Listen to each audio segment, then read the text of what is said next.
Hey guys, happy Wednesday, happy live day.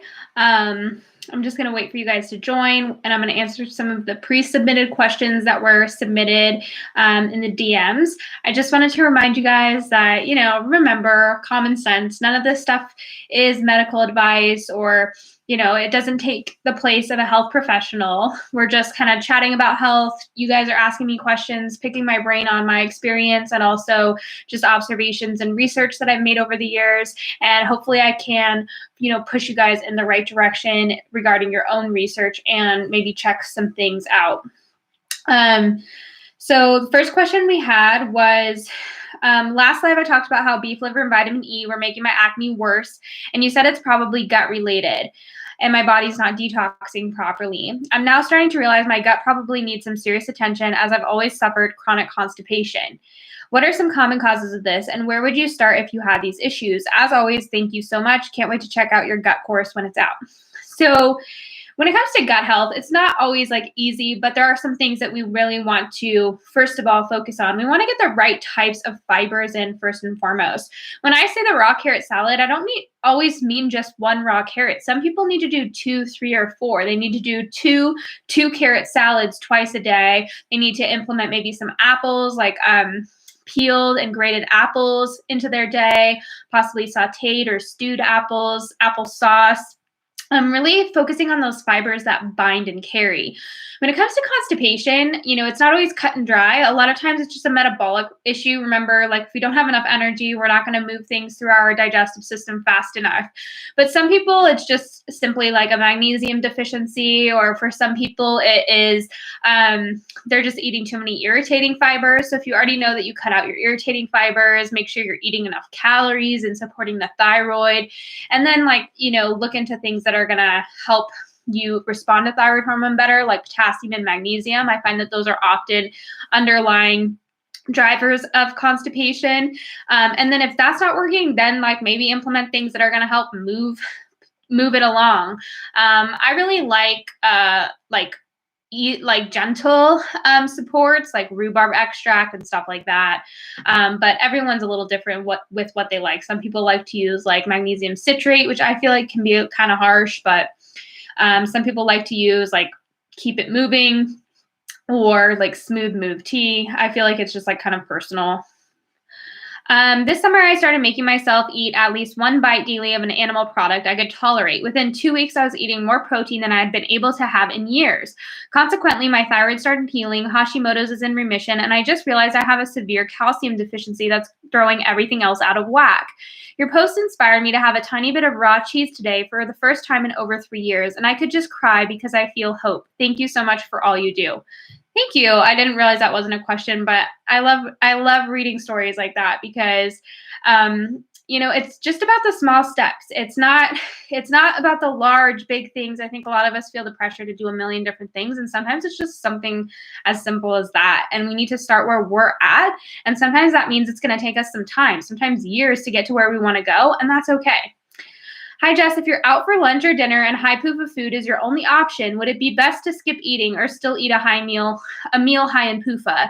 If so, would taking extra vitamin E around the meal help? Thanks. For me, I always have snacks in my purse, like beef sticks, fruit leathers, dried fruit, just stuff like that. Sometimes if I know I'm going to be gone all day, I'll bring a carrot, hard-boiled eggs and stuff like that. And then I just kind of decide in the moment. Sometimes it's not worth it to me, for whatever reason, maybe what's available is just going to wreck me for days and I know it. And then sometimes it's just it is what it is and I'm hungry and I want to eat something and it's not going to be the best. So whatever, I just eat it and I move on. Just kind of depends. I don't really make rules for myself. I think every day is going to be different. And I think every situation is going to be different. So just being able to resiliently make a decision based on where you're at is I think the best way to go about it. Any suggestions for random chronic hives? I heard it might be thyroid. It can also be high histamine. Oftentimes people start to correlate their hives and high histamine symptoms with when their estrogen starts to rise, which is right after the period. It peaks right before ovulation. So if that's around day 14 for most women. And then we have a second estrogen spike that's a little less high, mid-luteal phase. So a lot of women, if they're estrogen dominant or have histamine intolerance issues, that's when those issues start to pop up. All right, last question here, and then I'll get to your guys' questions. Thanks for being patient. I've been tested for SIBO and do not have it, but my symptoms are still here. Extreme bloating and gas, no real pain, but discomfort. I notice oddly that the bloating occurs often after lunch and then never stops. Is it due to inactivity, office job, or my doc says it's from fermentation from carbs, but then I cannot avoid carbs, so any advice? It prevents me from being well, especially intimately, and I also wonder if my food gets well absorbed. Sorry, long questions. So this is really interesting because, gut tests can be helpful, but they don't always tell us the whole picture. And I was actually taking a gut class last week where the teacher was talking about how SIFO, small intestinal fungal overgrowth, or SIPO, which small intestinal parasitic overgrowth, can happen oftentimes when there's bacterial issues involved. And we only have a test for SIBO. We only have a lot of bacterial tests, but fungal overgrowth is just as common as bacterial overgrowth, if not more so, because people are taking rounds and rounds of antibiotics. And what do those do? They wipe out bacteria, but what do they not do? They don't wipe out fungus at all. And so here we are, we're creating all this space. We're not killing off fungus, just bacteria, and the fungus is just going crazy with all the space that's created. So I believe a lot of people have fungal issues that are causing their bloating and gas issues, and they're getting tests for SIBO. They think they have SIBO when in reality it's SIFO, and it's mostly fungal related. And fungus is one of those interesting things that gets fed by estrogen and also gets fed by like estrogens in our environment and needs copper to regulate it. And so when we have iron overload, it just gets worse and worse. So it's not like an easy fix. We got to keep our bowels moving. We've got to support our metabolism. We've got to deal with our estrogen dominance. And then sometimes we actually have to work to wipe out the fungus and get the fungus under control. But for a lot of people, it's just under eating, and they'll often notice that their digestive issues are getting worse, like after they've gone through a morning of just like undernourishing themselves. But if, because the comment she made about like carbs are fermenting, well, where are they what's fermenting them? That would be my question, right? Fungus loves to ferment carbohydrates. But again, we don't want to starve our bodies in the process of starving fungus. There's another way. What's the nutritional cause behind hirsutism? Hirsutism, I hate to say there's a nutritional cause. Hirsutism is often a symptom of like high stress, possibly high androgens from high insulin or hyperinsulinemia. And then oftentimes high DHEA is involved. So usually women with hirsutism they're slightly hypothyroid. This is often the case, not always, but they very regularly have like low temps, low pulses, either straight up hypothyroidism or subclinical hypothyroidism. This sometimes can cause hyperlactin, and then it can also cause obviously like the high androgens from hyperinsulinemia. It's because their blood sugar is going out of control. So, and progesterone deficiency or not ovulating doesn't help the issue at all. So progesterone and working on progesterone is the one most important thing we can do when we have hirsutism, because it's that feminizing hormone. But in reality, if we don't manage the stress, the hirsutism is not going to improve. So it's super important to get our stress levels down, which is often the driver of the hyperinsulinemia, which is also like the driver of high androgens, and then estrogen dominance. Estrogen dominance is going to be the little tricky sucker that's driving a lot of our issues, especially if you have PCOS. So those are all factors that I talk about in all of my work. Like all of my work, I'm trying to help you guys balance your blood sugar and deal with and get your progesterone up so that you can balance all your hormones, detoxify estrogen, get stress hormones down. That's like why I teach what I teach. I think it's important. Is there another brand you would recommend for vitamin E when MitoLife is out of stock? Thanks. I've used Life Extension. I've used Thorne's Ultimate E. I've used Swanson's Real Food E, or the one that like comes from sunflower oil. What else? I've used AC Grace's Unique E. So yeah, there's a few that I've used. Do you color your hair? It's so pretty and I want to color my hair, but I'm worried about chemicals. If so, is there a type of hair color that you use that you feel is safe? Not necessarily. I use just like my hairstylist just uses regular bleach. we kind of try to mitigate the damage that it causes by only bleaching virgin hair and being very particular about what pieces we're bleaching, and we do very like minimal color. But yeah, it's just regular old hair color. For me, it just makes me happy. And that might change at some point, but as of now, like I don't really want to stop. And I try to give my hair a break in the winter, so I let it like grow out a little bit more and only do like little pieces to keep it bright. But yeah, I still use chemicals on my hair. That's the one thing like I can't give up. What would you do for your skin and gut if you had cystic acne? I would just keep doing what I'm doing because I did have cystic acne. I have very acne prone skin, and it's not as acne prone as it used to be, which I just think like has to do with my gut. Remember, your gut, like the skin on your face, the skin on your body reflects the skin in your gut, right? Your gut is made of skin too.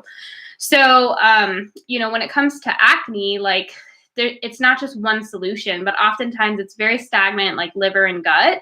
And it's also just oftentimes like very poor detoxification. The skin is a detox organ. So if we're not detoxing through our liver and pooping, like that's one of the biggest things I think people don't realize. If you're even slightly constipated, even if that means you're having a bowel movement every day, but you're not having these full satisfying bowel movements that are removing all the waste in your body, that's a huge one. Supporting bile flow. Like a lot of people have very sluggish and stagnant bile, and that's a problem. So really focusing on detox from what I like to say is like from bottom to top. So that starts with nutrients, right? It starts with minerals. It starts with healing the metabolism. And then on the other side, it starts with making sure that, now that you're working on your metabolism, your liver, your gallbladder, and your gut are all supported so those toxins can move, and opening up as many detox pathways as you can, right? Like doing detox baths, whether that's like Epsom salt baths or bentonite clay baths, sweating, making sure you're getting toxins out that way, moving the lymph system. So there's no like cut and dry way, but if we can open as many detox pathways as possible, that's usually very helpful in that process. Best sources of vitamin E. And then, sorry, I'm going to go back. When you struggle with acne, it's oftentimes consistency. A lot of people start to do things and it makes the acne initially worse. And so they get scared and they pull back. But what's happening is now when they pull back, that stuff's just stagnant. The stuff that's causing acne is just sitting there and nothing's moving. And so when they do the things that help them detox, their acne gets a little bit worse at first. And so they back off.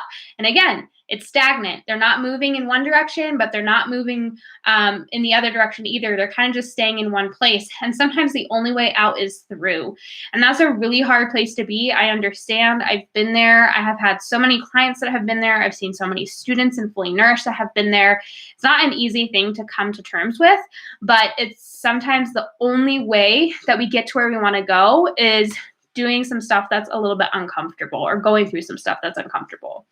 Best sources of vitamin E. So all vitamin E sources are going to be, like in nature, are going to be found in polyunsaturated fatty foods. This is how beautiful nature is. Nature provides us vitamin E in things like nuts and seeds to protect us from these oils. The problem is a lot of us have eaten concentrated sources of these oils without their vitamin E for a very long time. So our tissues are saturated with polyunsaturated fatty acids, and we don't have enough vitamin E. I really like Dr. William Shute. His work on this is absolutely extraordinary. But he pretty much talks about, why using vitamin E supplementally is pretty therapeutic. So I personally supplement, and a lot of, people in the Just Cash Wellness community supplement as they've chosen to, because it's very hard to get them from source or vitamin E from food sources without loading up on polyunsaturated fatty acids. What's your opinion on the metabolic flexibility topic? Do you think we really need to use fat for fuel some of the time? Well, we do use fat for fuel when our body doesn't have glucose sometimes, but using fat for fuel is a backup system. It never was meant to be the system that we relied upon, and it does create a lot of metabolic byproducts that are not necessarily what we want.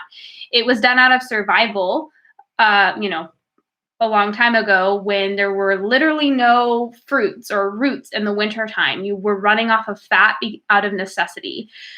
To say that our ancestors chose to do that is absolutely ridiculous. So metabolic flexibility is kind of like a myth. Like having a strong metabolism, you will have metabolic flexibility. When you run on fat, you immediately become insulin resistant. Remember, your body can't burn carbs and fat at the same time. So this idea to like increase your intake of fat so that you're metabolically flexible is really interesting to me, because when you eat too much fat, you do become insulin resistant, in the sense of like your body's now not burning glucose well and trying to burn fatty acids, and you're kind of in this like weird bad metabolic limbo. So everybody's a little different with what they can tolerate. Like some people can eat pretty high fat and carb and do okay. Some people can't do them simultaneously. So everyone's a little different. But this metabolic flexibility idea really just came from the keto community and the fat fueled community, when in reality, like you need energy to burn energy.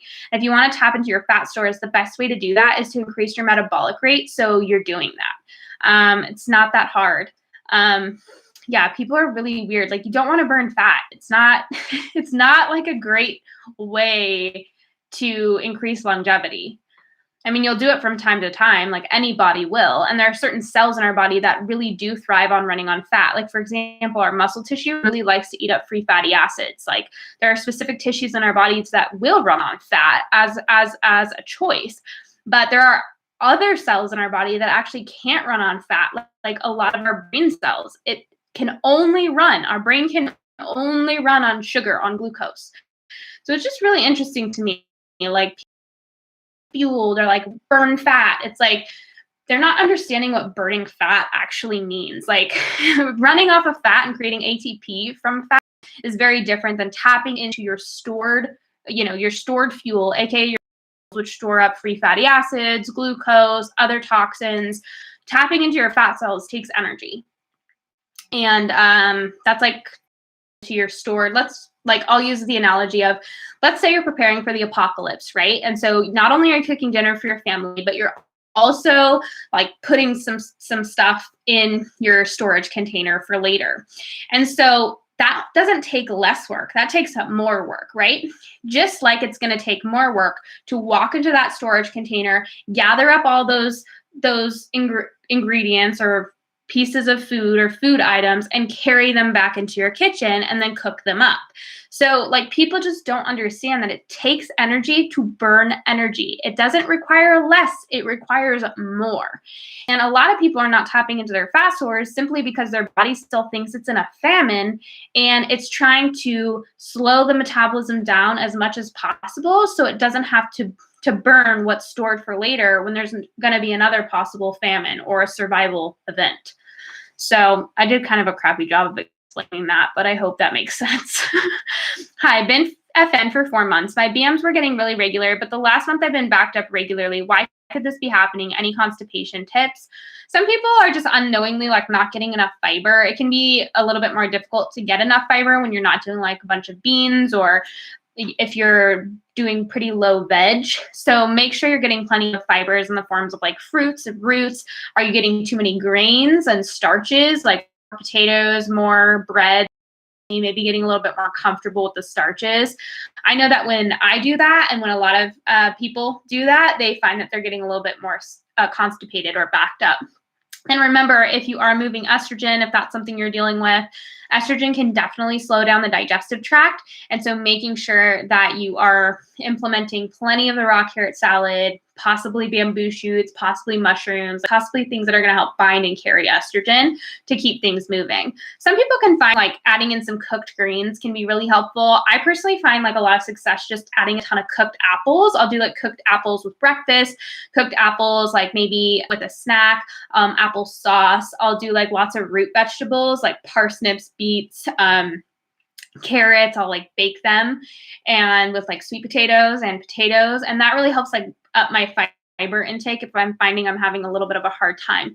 Sometimes I'll actually do some like really well cooked beans, like pressure cooked beans, or if you have a pressure cooker, or Eden Organics is a really good brand of beans. Like some people that do okay with some legumes, that can be very helpful to kind of like bind and carry estrogen and add some fiber. So everyone's a little different. It's not always a fiber issue. Sometimes it's just an estrogen fiber issue, but sometimes it is for some people.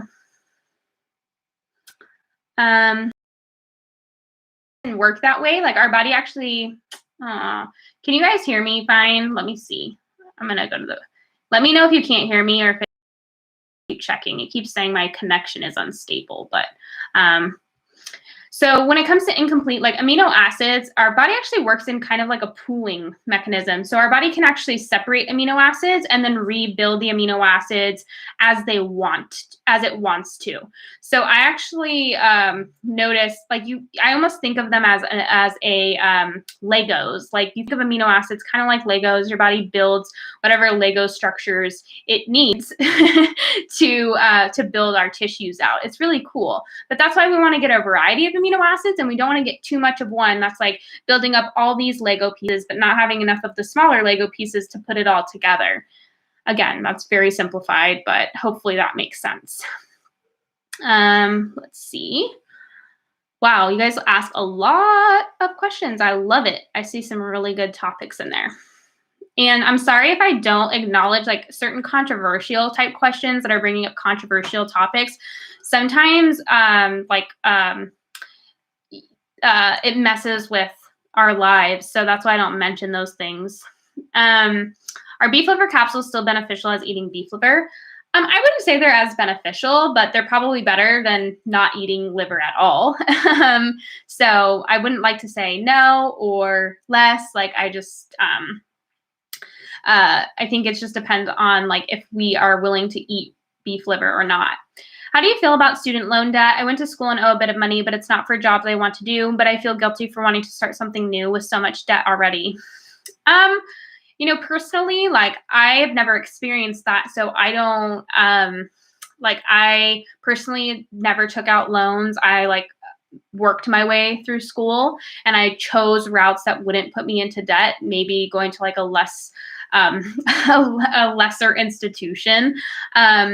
But that's just like my personal journey. That's like what my parents encouraged when I was young. And I'm very thankful to them now for that. So I don't have any debt in that regard. And that's not something that I struggle with. And so I can't give, advice in that. Like, I think it's really a personal, dealing with that personally. I know there's probably a lot of other people in your situation. I personally know of a few friends that are in that situation where they didn't necessarily love what the route that their education has gone, and so now they're wanting to change their career. And I think we need to remember not to let something hold us back from doing what we want to do. I do think that's important to remember. No situation is too great that we can't get out of. Sometimes it just takes some ingenuity. Maybe it takes some sacrifice. I've had to make a lot of sacrifices in my life. I've had to do a lot of things that maybe wasn't the quickest path to where I wanted to go, but I worked my way out of it and I got to where I wanted to go. Maybe wasn't as direct as of a route as some other people, but hey, I got there all the same. So who's to say there's a right and a wrong way to do things? I think that sometimes it just requires us working out a strategy in our mind, but by no means am I an expert in that situation. So I'm probably not the best person to ask. Favorite brand of makeup? I like different brands of different makeups for different things. 100% Pure has good eyeliner. I really like Ilia Beauty for their mascara.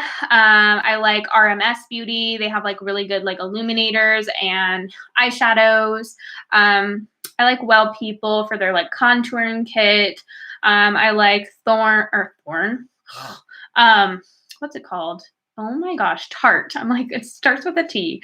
Tarte Amazonian clay powder for foundation.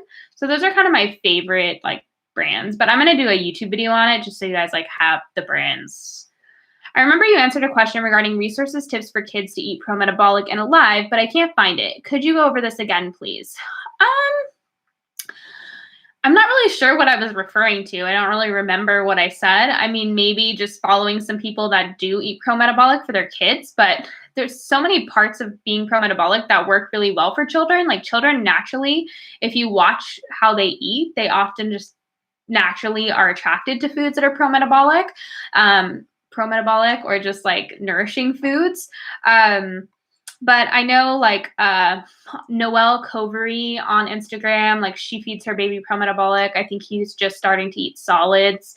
I'm trying to think of who else like feeds their kids pro-metabolic. I know a lot of people in Fully Nourished feed their children pro-metabolic, but it's really not that much different. I don't really see like where it would be any different than feeding an adult that way.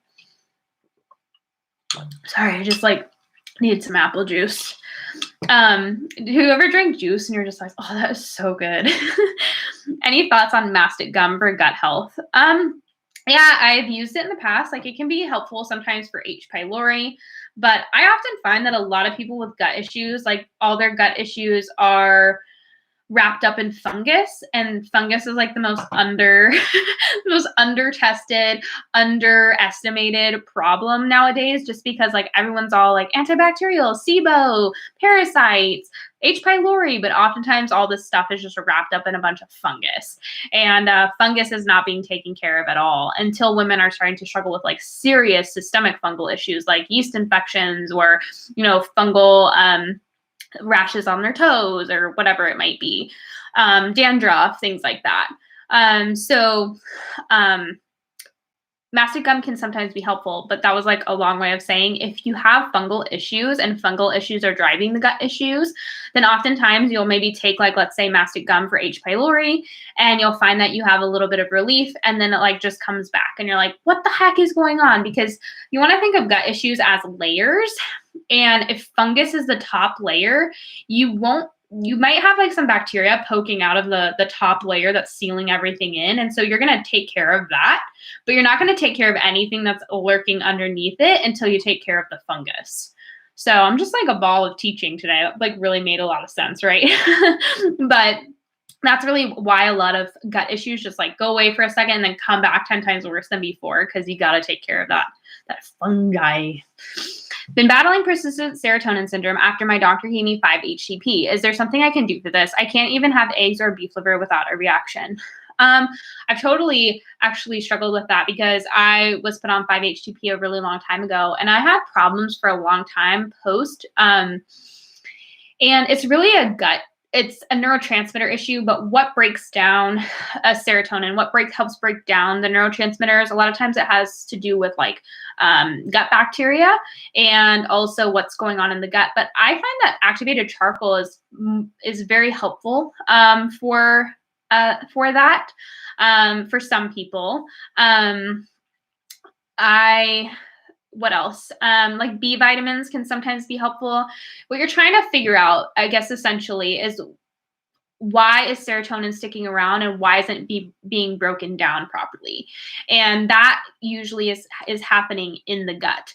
And so working on the breakdown and I guess the deterioration of serotonin is usually helpful.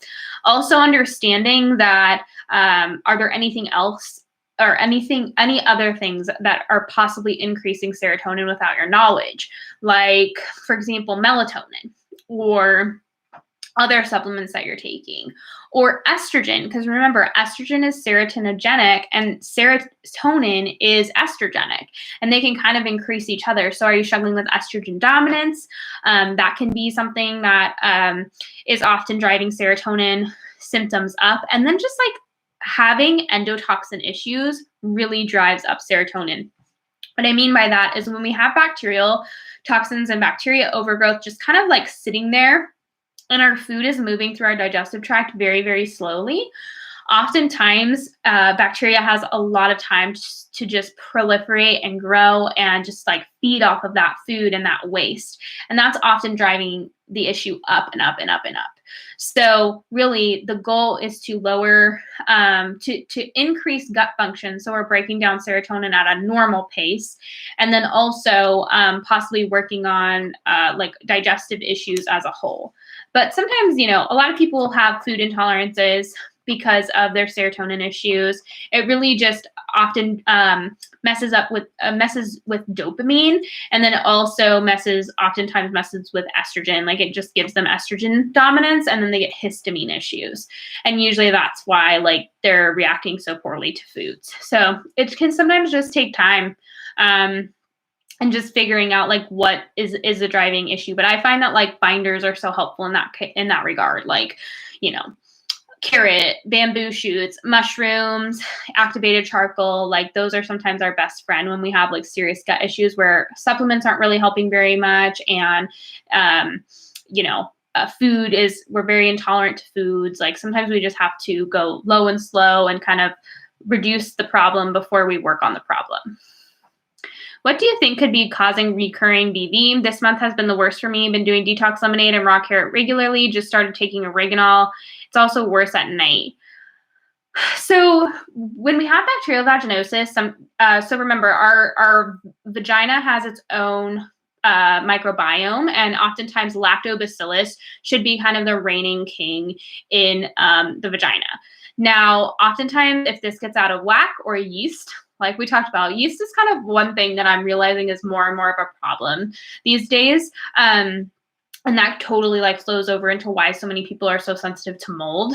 I found that, if the yeast overgrowth is a problem, or we don't have enough of that lactobacillus bacteria, it's that lactic acid producing that kind of very acidic bacteria in the vagina. We can all smell it. It's kind of like we want that kind of acidic vaginal pH. What can happen is we get dysbiosis in the vagina. It's simply just like vagina dysbiosis. Like we have gut dysbiosis, we can have that in the vaginal canal as well. And so for some women, it's not as simple as just like a lot of women will just go get antibiotics and then it'll just come right back. And so sometimes it actually takes us working on the microbiome of the vagina. And so some women have told me that they use actual like vaginal probiotics. I've personally never done that. I've only like soaked a tampon in kefir or yogurt, and that has really helped me in the past. I also do diluted apple cider vinegar rinses. So I'll take like a cup of warm water and add a few splashes of apple cider vinegar and just rinse the area twice a day, letting it air out at night, not like wearing any synthetic underwear, only like natural fibers like cotton.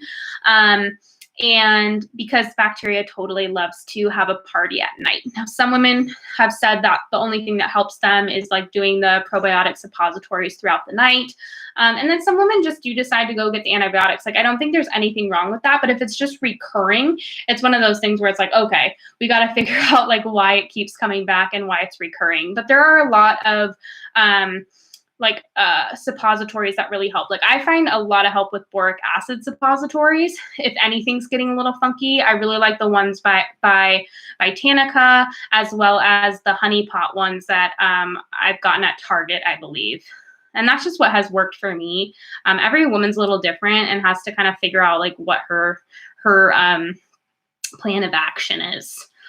Will pro-metabolic eating help with a sluggish liver if the liver is full of fat, non-alcoholic fatty liver? Well, like Dr. Ray Peat talks about how non-alcoholic fatty liver is often driven by polyunsaturated fatty acids. So working on getting those out of the diet and working on thyroid health oftentimes can sometimes help the liver. The protocols for non-alcoholic fatty liver, including fasting and limiting fructose, the opposite of fully nourished. I'm so confused. Well, I highly recommend just doing your own research and kind of leaning towards what feels right to you.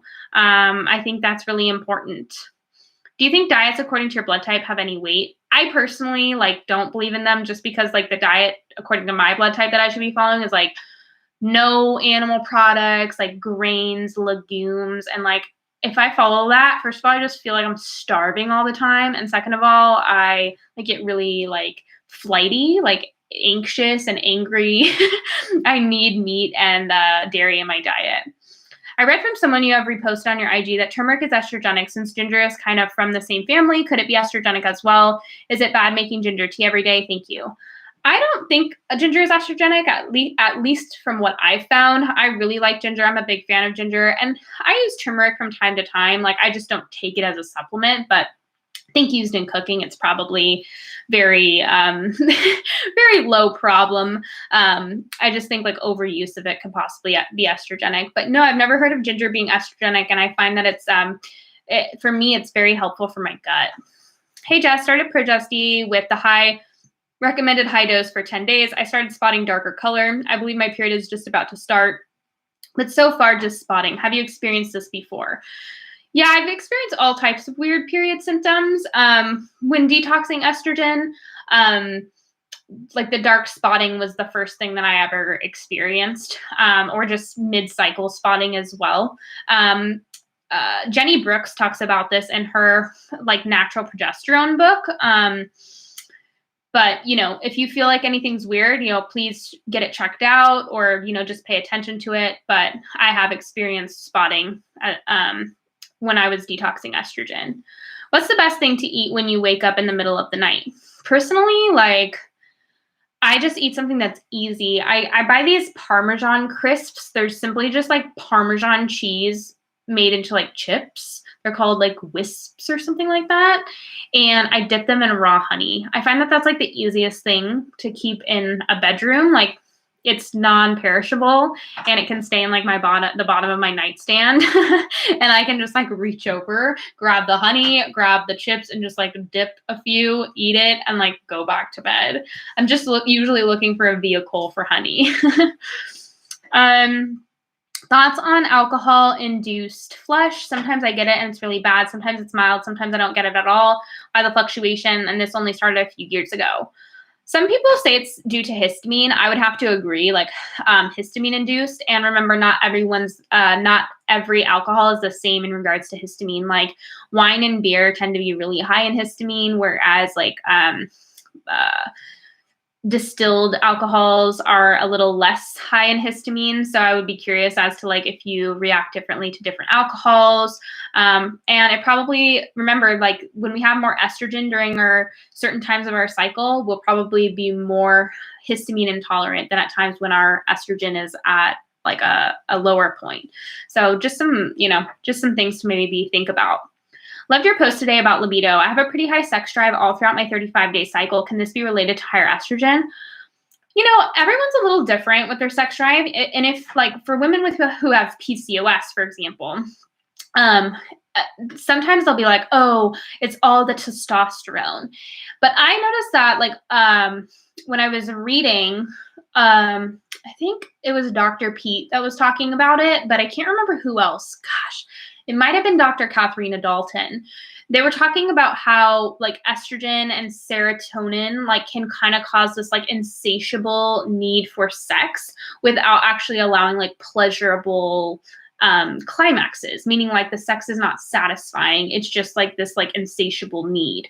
And I thought that was really interesting because I notice a lot of women who have PCOS talking about it and saying like, oh, I just have such a high sex drive. But I was like, is it a good sex drive, or is it just a high sex drive? Because they're different.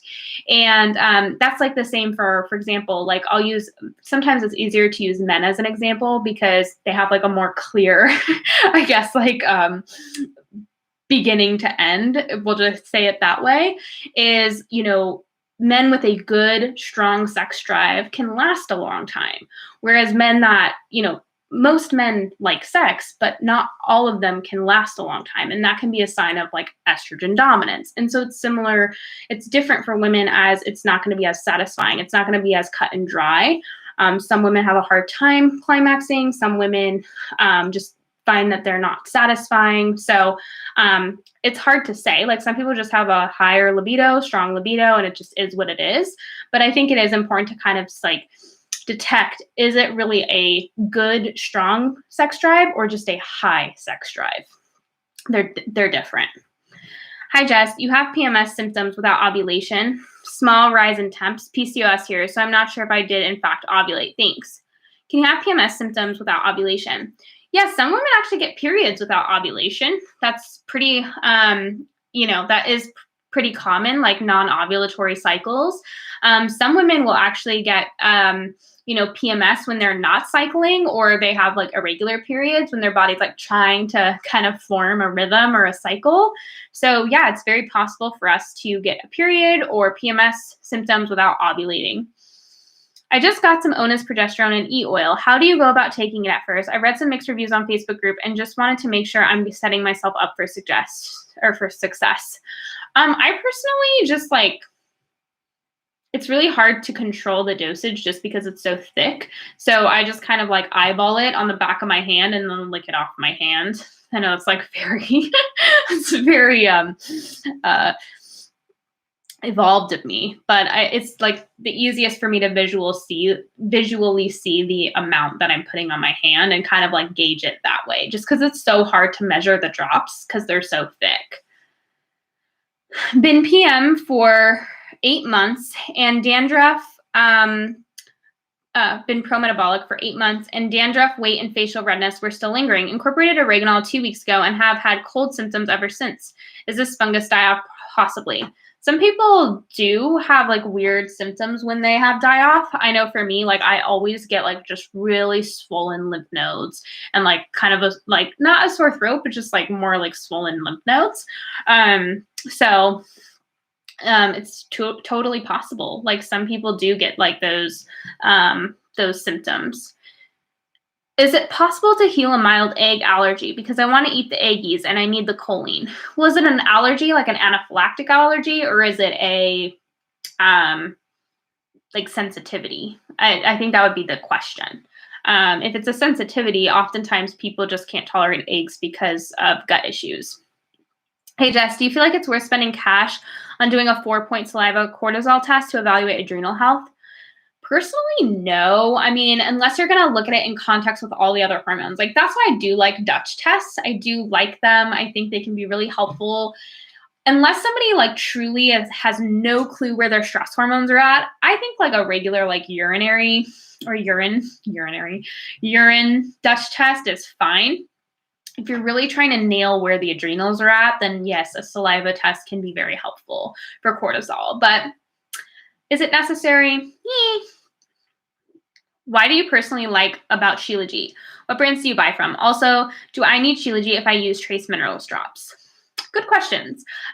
What do I personally like about it? So I like it because it really helps detox iron. Like I immediately get detox symptoms when I'm taking it. And I have like this really weird history with iron. One time I'll have to sit down and explain it to you guys, but pretty much I was on the birth control pill for like 2.5 years, one that contained a high amount of iron. And then afterwards, like, of course, crap hit the fan for me in many different ways. And I was going to all these different doctors. And of course, like same story as you guys, finally went to a naturopath and she had all the answers for me. And one of the things was like my ferritin was low. And so I need to take iron. And so she had me on 650 milligrams. And let me put this in context for you. You really only need like 1 milligram a day. And I was on 650 milligrams for probably around a year, as well as being on estrogen at the same time because she said I was deficient in estrogen. When in reality, it was stuck in my tissues with iron. So here I was like pounding the iron and pounding the estrogen, which loves to store up in the tissues together. And so I've been dealing with iron overload ever since. And that was like a long time ago. Now, I didn't really realize I had iron overload until like 3 or 4 years ago. But now that I'm like working on it, I like to do anything that's going to help me move iron out of the body. So that's what I like about Shilajit. It also just gives me like an immediate boost of energy, but very clean, not like coffee where you're feeling kind of like jittery, but like clean energy. I definitely see my temps and pulses improve.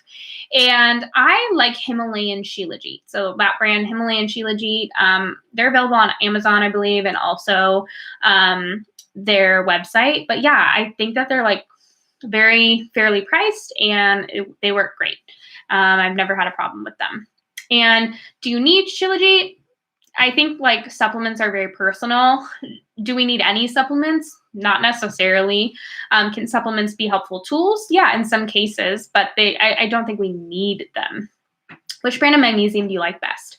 I personally blend my magnesium. So I like to use topical magnesium, and I'll either use like the Life Flow magnesium oil or the Ancient Minerals magnesium lotion. Sometimes I'll actually use just like magnesium flakes dissolved in warm water. And then I do use magnesium bicarbonate. Either I make it or I use Mitigate Stress's Master Mineral Drink, just depending on like where I'm at with my budget. And then I do use magnesium glycinate by either Doctor's Best or Pure Encapsulation. So I like to use all three of those together. Right now I'm really working on taking 5 times my body weight in magnesium. I did that for a while, got my magnesium stores back up, but I went through a really stressful period in 2020, like didn't we all? And I wasn't really being very good about magnesium. And then I retested my minerals and my magnesium is very low again. So I've been really working on getting a good amount in. Is it normal to have achy ovaries when starting raw goat's milk? Also ears feeling weird, like an earache.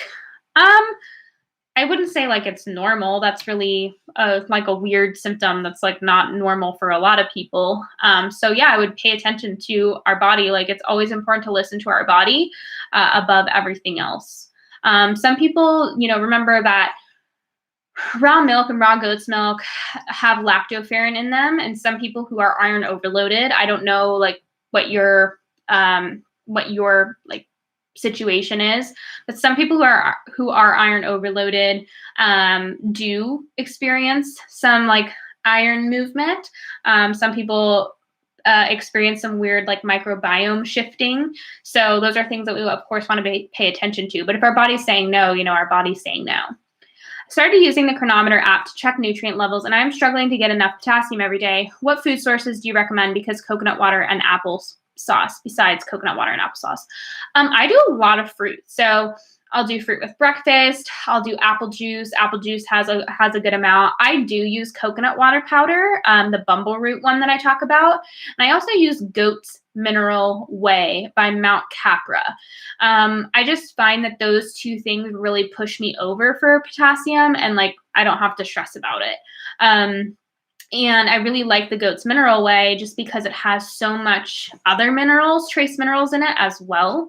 But yeah, I do a lot of fruits. So lots of apples, kiwis, orange juice, pretty much any fruit I can get my hands on in like whatever season I'm in.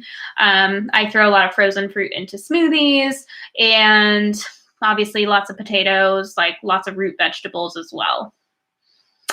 Do you recommend most people take a vitamin E supplement, or can we get enough from food? What are your favorite vitamin E brands besides MitoLife? I mentioned these at the beginning of the live, so hopefully you got those. But yeah, I like Unique E, Ultimate E by Thorne, Sunflower E by Swanson.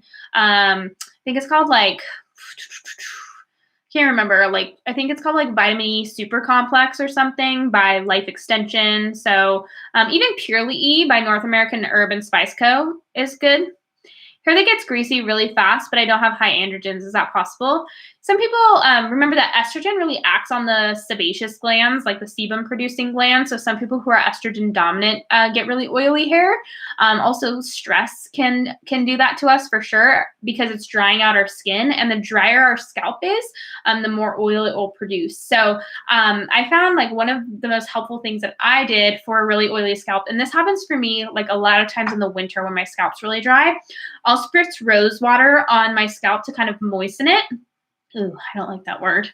And then I will put some melted shea butter and tallow, like obviously it gets on my hair, but I'll try to get it on my scalp, and I'll sleep with that on my scalp, kind of like a moisturizing treatment. And then I'll wash my hair in the morning. And that really helps me like keep my scalp moisturized so it doesn't have to produce as much sebum. How are the vitamins different in fresh liver versus liver capsules? I'm not exactly sure, but I would suspect that the freeze drying process probably does lower the amount of fat soluble vitamins in there, as well as probably denature some of the minerals. But that's just my guess. I've been eating a pro-metabolic now for about a year. My IBS is really bad. I don't know if I should stop and follow a FODMAP. So confused. Any suggestions? Thanks. Do you have like SIBO or fungal overgrowth? Those are all things that sometimes like can can make these situations worse. And, I don't have enough context, but yes, sometimes we do need to limit our diet and kind of move things around, like reduce our dairy a little bit. Sometimes reduce our like grains. I find that dairy and grains tend to be the most problematic for people who are struggling, and focusing on well-cooked meats with well-cooked broths, gelatin, collagen, well-cooked fruits with a little bit of well-cooked roots oftentimes are the most helpful while dealing with what's driving the issue, which is often like bacteria and fungus. What red light therapy brand do you like? I do like Jumbo Red. I think that they're probably like the most transparent brand. But in all honesty and transparency, I make my own red light devices with chicken lamps that I get at Harbor Freight. Or not Harbor Freight, Tractor Supply Co. Can eating more animal proteins help with painful periods because of protein, better liver detox, better periods? Yeah, for a lot of people, for sure. Because we need bioavailable protein to detoxify properly. Like phase 2 detox requires protein. I'm confused with glucose, sucrose, and fructose. Which one is essential? So glucose is what our body uses to create ATP. Sucrose is one fructose molecule and one glucose molecule. So sucrose is both fructose and glucose. And then fructose is often stored as glycogen, which then can be turned into glucose. So glucose is obviously essential, but fructose is a kind of handy way to get around that insulin secretion. So our liver can store up fructose in this form of glycogen, and then when our body needs energy, it pulls that glycogen and turns it into glucose. If age spots or oxidized PUFAs, are freckles the same? Is that the reason why you get them during summer while in the sun? Why do you think some people get them more easily? So it's interesting because I don't want to go ahead and just say yes, but I do think there is some merit to it. I think that some people we have to look at our history. Was our mom full of PUFAs when she had us? Was she iron overloaded when she had us? What were we fed as children? Also, just what are our genetics? Some people are a little bit more resilient to the sun. The lighter skinned we are, obviously, the less resilient we are to the sun, because melanin is protective. So I think there are a lot of factors, but yeah, I think if we're freckling after we go out into the sun, it probably has a lot to do with the fats that are in our diet. And so does burning. If we burn in the sun, that's totally a sign. What is my body trying to tell me when my happy trail is growing thicker than usual? I know that when mine does, and that's one of the areas that I struggle with hirsutism for a really long time, is I am always stressed and I'm not managing my blood sugar. I just seriously, it's every time, if I'm being really bad about managing my blood sugar and pretty high stress for 3 or 4 months, I notice that the hair is growing in a lot thicker and a lot darker. It takes me months and months of balancing my blood sugar before it grows in lighter and lighter. I notice when I switch from my usual green tea to black tea, my skin freaks out and I get bad acne breakouts. Can caffeine affect hormones, acne? Caffeine, but tannins can also bind to iron. So I think a lot of people think that coffee and black tea is a trigger because of the caffeine, but I always wonder if it's binding to iron and moving iron. Sometimes people see acne as an automatically bad thing, and I always say, well, what's moving? Pregnant and currently can't stomach carrots, mushrooms. What about psyllium husk as an estrogen-binding fiber? Would it be good every day? Thank you. I personally would just be careful with it. Some people are really allergic to it, and I would, of course, be opting for organic. But I know a lot of people use that as a regular fiber. I don't know. I would definitely ask your doctor. Or your specialist, if that's okay. But I like it as a fiber occasionally. Are collagen peptides a complete protein? No. Should I dilute my whole raw milk to 2% if I'm trying not to gain a ton of safety weight, or will the whole fat help me heal quicker?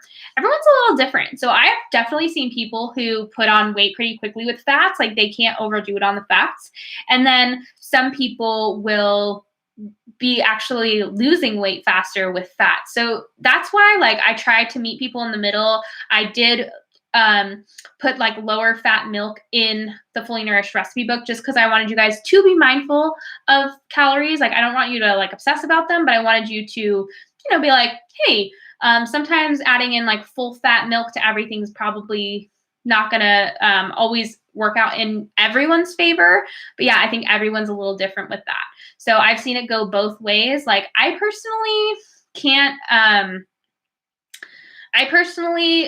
add like butter. I like adding butter in my food. I like adding heavy cream in my food. So I like to do a little bit of a lower fat milk because I'm still adding that fat into my food. It's just like in a different form. So watering it down is actually a really good idea though. I never thought of doing that. I always thought of like taking the fat out of the milk, but I literally never thought of watering it down. So it might be a good idea if you need a little bit of a lower fat. Hi, Jessica. Hope you're well. What are some signs that you might be changing from a fast to a slow oxidizer? Are there big differences in dietary needs between the two? Not necessarily. Like, I think that those are, some people can obsess about them. So for the people who get really into it, some people say that fast oxidizers need to eat less carbohydrates and more fats, and slow oxidizers need to eat a little less fats and more carbohydrates and protein.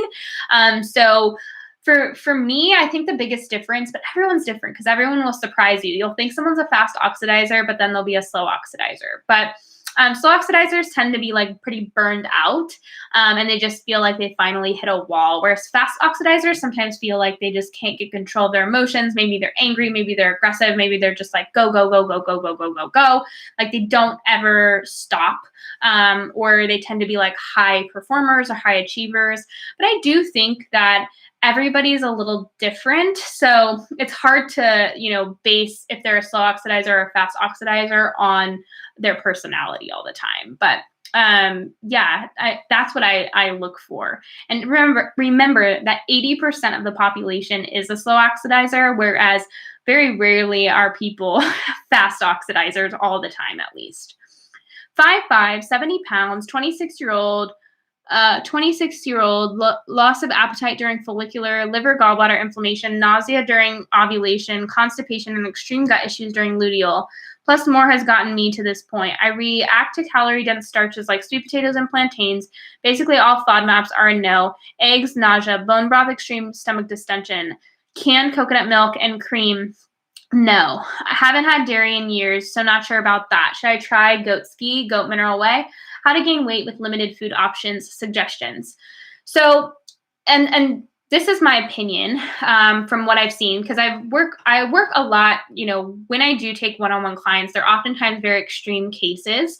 And a lot of times they do struggle with severe gut dysfunction.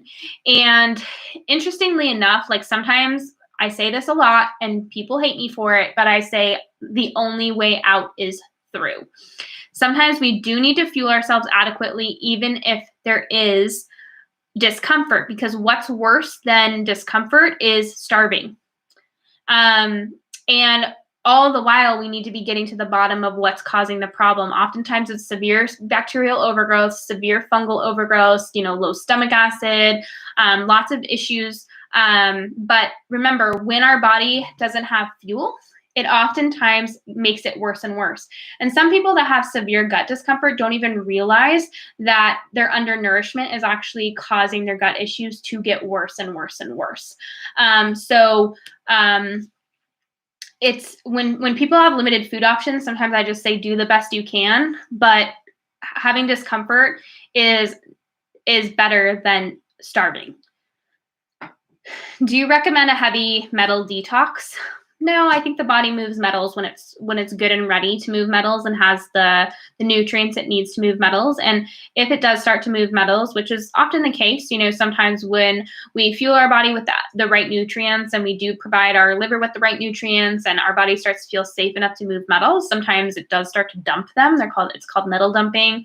And sometimes a binder can be very helpful during those times. I know a lot of people ask about like TRS and zeolite binders. I'm not a big fan because they can bind to copper and cause like more problems long term.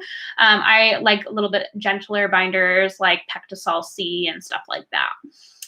Can scalp flakiness be calcification or fibrosis and not always yeast fungus? I don't see why not. I mean, I haven't looked into like the connection and I don't know how much research there would be involved in that. But yeah, I mean, calcification can happen in all areas of the body. It can happen in breast tissue, but usually you can feel it. I mean, calcification is definitely something that often is like hard tissue. I'm getting my first colonoscopy. Any advice to do before or after anesthesia? And the whole procedure scares me. A lot of times we're wiping out like a lot, our whole gut. So just kind of paying attention to how our gut kind of repopulates itself. But yeah, I'm not like, that's definitely not my, my expertise. Sorry, my question was 3 comments. Hope you see it. Yeah, I saw it, Elizabeth. And yeah, I always like feel bad when I hear cases or stories like yours where it's really hard to nourish. Like sometimes there are times when our gut issues have gotten so uncomfortable that we're reacting to a lot of different foods. But sometimes we just have to pick the best ones for us and work on nourishing with those maybe limited foods we have, but eating regularly, eating enough, getting our metabolism back up. And then if that's helping our gut, going on and like trying to expand those foods. But some tests that can be very helpful are organic acids tests, specifically the Great Plains Laboratory one, because it can tell us if we're dealing with a lot of fungus. Hi, Jess. Thank you for all the great info. Does our temp normally drop a little right before our periods? A lot of women do. Remember that progesterone is a pro-metabolic hormone. And so when progesterone drops, which it usually does right before we start our period, we can see our temperatures drop. If bad breath is coming from your tongue, does it mean something is wrong with your gut? What do you think could help? Yeah, I mean, our mouth is the flower of our gut, right? Our gut is kind of this long tube from mouth to anus. And if we have, bad breath in the tongue or the mouth, then oftentimes there's something going on in the gut. Sometimes oral hygiene can help, but if that's not helping, then it's probably a little farther down. And working on endotoxin is usually the most helpful thing. Raw carrot salad every day, making sure that we're supporting our metabolism by eating a small, protein, carb, and fat every 3 to 4 hours. Sometimes people find a lot of help with activated charcoal. Some people really like taking spore-based probiotics like Just Thrive. So there are, different kind of tricks. You just kind of have to figure out what's driving the issue. Do you think it's necessary to work with a pro-metabolic practitioner for a GI map? I can work with my naturopath, but she's more conventional, like loves nuts and seeds. Wish I could have you review it. Yeah, I think, I don't think it's necessary. I do think so my biggest, I guess, bit of advice that I would tell people who do a GI map and like go convention or like a traditional naturopath is a lot of naturopaths go in way too strong with the antibacterials. It's so much better to rotate your antibacterials and do low dose, even if that takes a longer time. A lot of people just think like, I want to kill it. Like if there's fungus, I want to kill it. If there's bacteria, I want to kill it. But I think it's so much better to do like small amounts and rotate the types so that because the fungus is the biggest problem. The one downfall of the GI map is it doesn't test for all the funguses. And so that's often the thing that gets overlooked. That's why I like to run a GI map and an organic acids test together. So you can see the fungal burden on the organic acids and the bacterial burden on the GI map. But you can always look at a GI map and assume that there's a fungal burden there, because there almost always is. If there's gut issues. And so just remember, when you go in really strong with antibacterials and you wipe out the bacteria, but you're not working on the fungus at the same time, you're creating space for the fungus to just overgrow. And so a lot of people, what they do is they do these strong antibacterials and then create all the space for fungus, and now they have a fungal overgrowth. So I really like doing like very slow dosing and doing it and rotating your antifungals and antibacterials, so you're not, causing, because fungus is very smart and becomes resilient to certain herbals. So it's better to just like do it for 3 weeks, take a break, do it for 3 weeks, take a break. I find that works a lot better and causes stuff to be resolved for a lot longer term. But yeah, I don't think it's necessary. Like, honestly, any practitioners that's like kind of familiar with a GI map, like they're going to be pretty good with it. Any advice on how to restore lost smell? Likely have the COV. Thank you so much. I think sometimes it just takes time, like as our body recovers. I know we want to like force our body to get back to it. Like you need to get back to smelling things, but sometimes it can just take time. And oftentimes it's like our sinuses that are still backed up. So for me, like that's when like, so I know I did a whole story like bashing essential oils today, but that's like a time where like rubbing some coconut oil with peppermint or eucalyptus on your hands and like doing a Vicks, kind of a Vicks vapor rub type blend can kind of help like open up the pathways. What else? Like I like to do like herbal baths. So like the whole boil a pot of herbs and then like breathe in the steam. Like it can be very helpful. Like those old kind of, I don't want to call them wives' tales, but more like old, just like mama's methods that you're kind of like laugh at now, where grandma's always like, run a hot shower and breathe in all that steam. Those can be very, very helpful. Trying to think of what else. Yeah, I mean, those are kind of the two things that I do, but I don't really, when I get sick, like I don't really force my body out of it. Like I just let my body do its thing. Do you think there is a concern of gluten cross-contamination in the oat straw you use for liquid multi? It's totally possible, just depending on like what, like how sensitive you are. And I think like if you're worried about it, just omitting it from the blend is probably a good idea. What does it mean if I burp a lot after consuming ground beef? Poor stomach acid? A lot of times, yeah, if we're like burping, we have like bacterial overgrowth or stomach acid issues or not enough enzymes to break it down. I tried searching through Ray Pete's articles about overdoing progesterone, but it doesn't seem like anything crazy can happen except for anesthesia. Your cautions when taking progesterone. Yeah, I've taken a lot. So one time I took 500 milligrams just to see what would happen. And I just like literally was... I'm just laughing because I'm so dumb, but I just like was so sleepy and I was like so groggy the next day. It was like I was like living in like a dream world. So I would definitely not recommend doing that. But yeah, the only thing that has ever happened to me is just like get really, really groggy and tired and lazy, and it like lingered for like a while. But yeah, I've never, I mean, if it did something else, I didn't know it did that. What would you recommend for depression? What things can I be focusing on that will help the most? I think looking at depression as a state of being is important. And what we need to do in the meantime, like there should be no shame. Like some people do need to medicate. Some people like that is one thing that I think is just important to acknowledge. Because I think sometimes people feel guilty, or I'll get messages where people are like, I need to take this medication. And like, I think they feel guilty, and I don't think there should be any like guilt or shame involved. But I also think that we should see depression as kind of like this state of being. A lot of people are just not eating enough energy. And a lot of times it is because they're feeling that way. Another big overlooked factor is magnesium, because you need magnesium to make vitamin D, and vitamin D completely determines our mood. And so a lot of people have a very bad magnesium deficiency, and also like are not eating enough carbohydrates, not eating enough calories in general.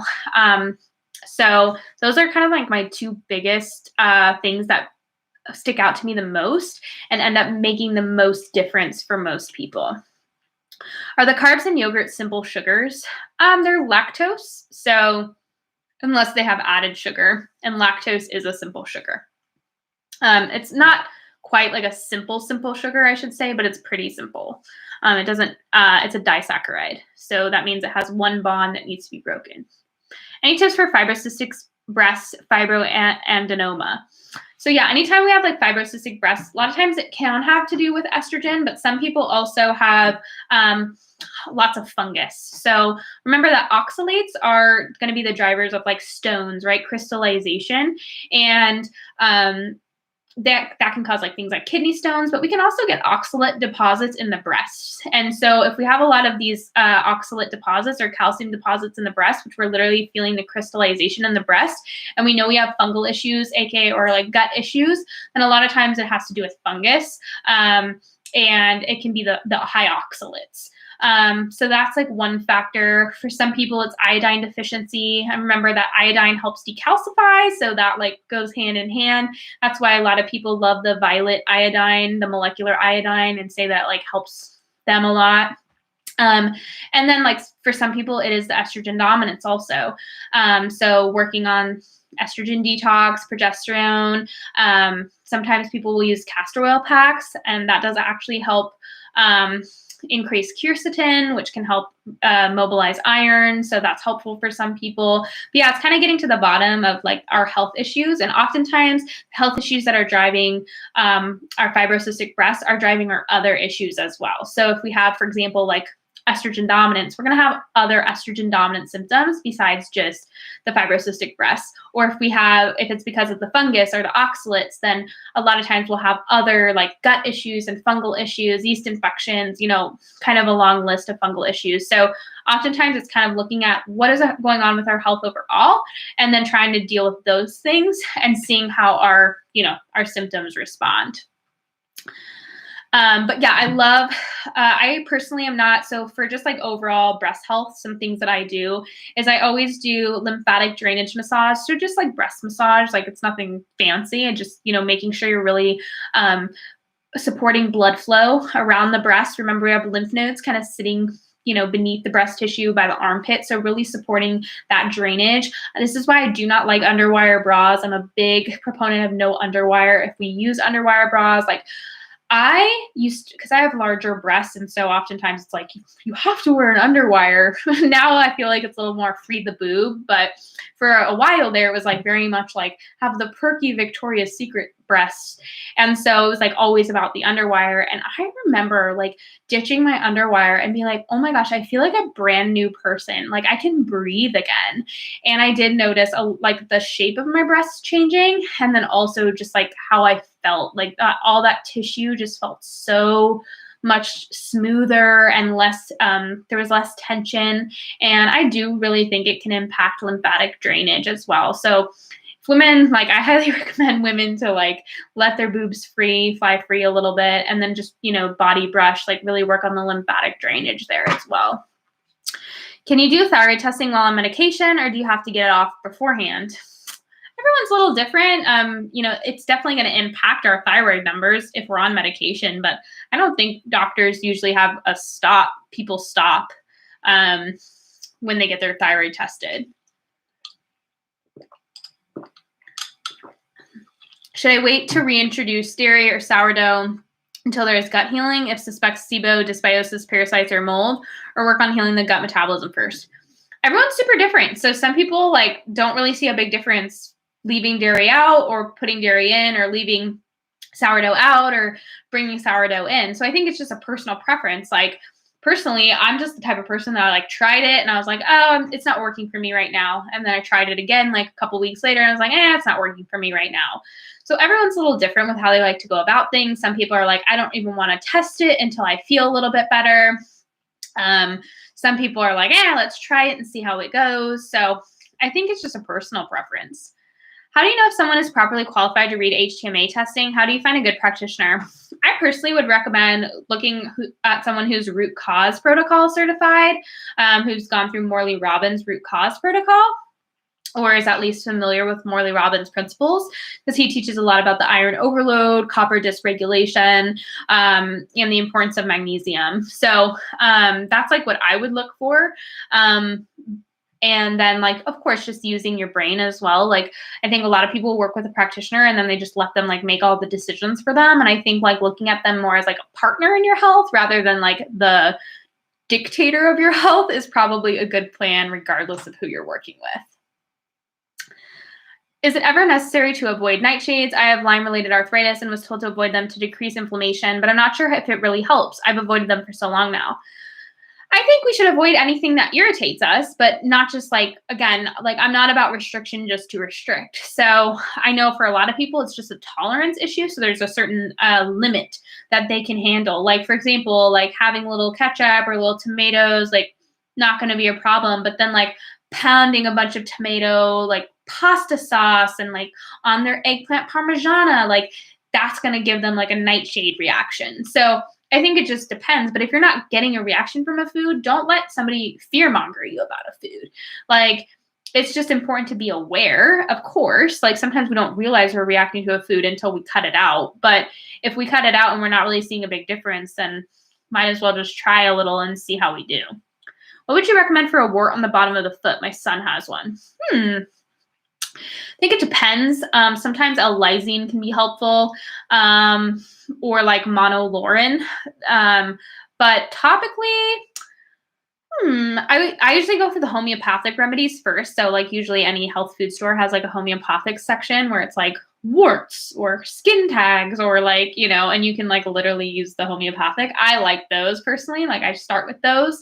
And then, what really works sometimes is like soaking a cotton ball in apple cider vinegar and then just leaving it on there. Like that can be helpful for some people. A lot of people swear by tea tree oil. I'm like pretty careful with tea tree oil, but acute times maybe might call for desperate measures. But yeah, those are kind of things that I would probably look into. This is so weird, but for some reason, every time I eat almonds, I avoid them like the plague now. It always flared my tinea all over my whole body and my scalp inflammation. Thoughts? So weird and direct. Yeah, almonds are, first of all, all of them are pasteurized, at least if you live in the US, and they also tend to have like a chemical treatment done to them. So it's just really weird. Like especially if they're called raw almonds, they usually have like a chemical treatment done to them. I wonder if it actually like increases fungal overgrowth on them. Just to like, that's very interesting. I wonder if it was like fungus on the almonds that was like increasing the mycotoxin load, or possibly just the like estrogenic nature or fermentable fiber nature, like feeding the fungal nature. Because I should mention that Tinea versicolor, I think that's what she's referring to, is usually fungal related. So that's why I'm bringing up fungus. But yeah, I find that a lot of people who have Tinea, they tend to respond very poorly to things that are estrogenic. And estrogen directly feeds fungus. I have high temps, ovulate, steady, progesterone, normal luteal phase. Can I still have thyroid issues? I mean, if we have like good pulses and we feel great, like we're warm, our hands and feet are warm, we have like steady, good cervical mucus, our progesterone is lasting us 11 to 14 days. We don't have like hair loss or dry skin, pulses are good, we're all good, then what is there to worry about? There's no reason to like make an issue if there's a non-issue. Any thoughts on Fordyce spots? I've never heard of those. I'm wondering if you're talking about, let me Google it. The good old Goog. Gosh, I have a VPN on and like, it's like, detect all the chimneys, and you have to like pick all the chimneys. I just want to see what this is. Oh yeah, like the lip. That's interesting. I didn't know that this was called Fordyce spots. Because a lot of people like who says like I have a skin rash. Yeah, I am not sure. I mean, anytime there are like rashes or skin bumps, like I always think of two things like fungus or liver. Those are like the two things that come to my mind. But it's hard, it's always like hard to pinpoint. When you recommend the raw carrot salad when you suffer from a lot of bloating, would you recommend the raw carrot salad when you suffer from a lot of bloating and IBS? I think that just depends on the person, but yeah, a lot of times people who are really bloated and have like irritable bowel oftentimes have like bacterial overgrowth or fungal overgrowth, like dysbiosis, and it's just being called irritable bowel syndrome. When you say stress, can malnutrition be a type of stress? Yes. Stress is anything that causes your body to have to compensate. So that could be external stressors, right? Or like internal emotional stressors.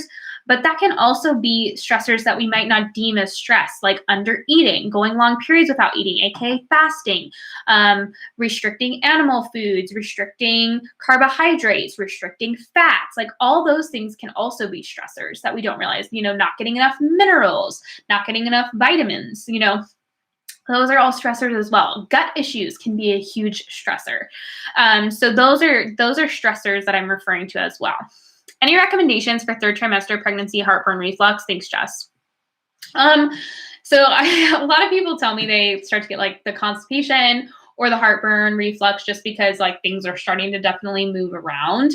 But I think it's just kind of determining like is there any pattern to it? Like, is it like a specific type of food? Is it a specific time? Is it just like when you lay down? Are there certain things that help, like walking or a little bit of diluted apple cider vinegar? Stomach acid can sometimes be a factor for some people, but sometimes it's just like structural, things are just kind of like not in quite the right place. So just kind of like, I first try to pinpoint patterns. That goes for anything, with anything someone's struggling with. Like, obviously during pregnancy, you can't say like, is it a time of the cycle? But during that time, it's like, is it a time of day? Is it type of food? Is it after you move a certain way? Like, do walks help? Do certain things help?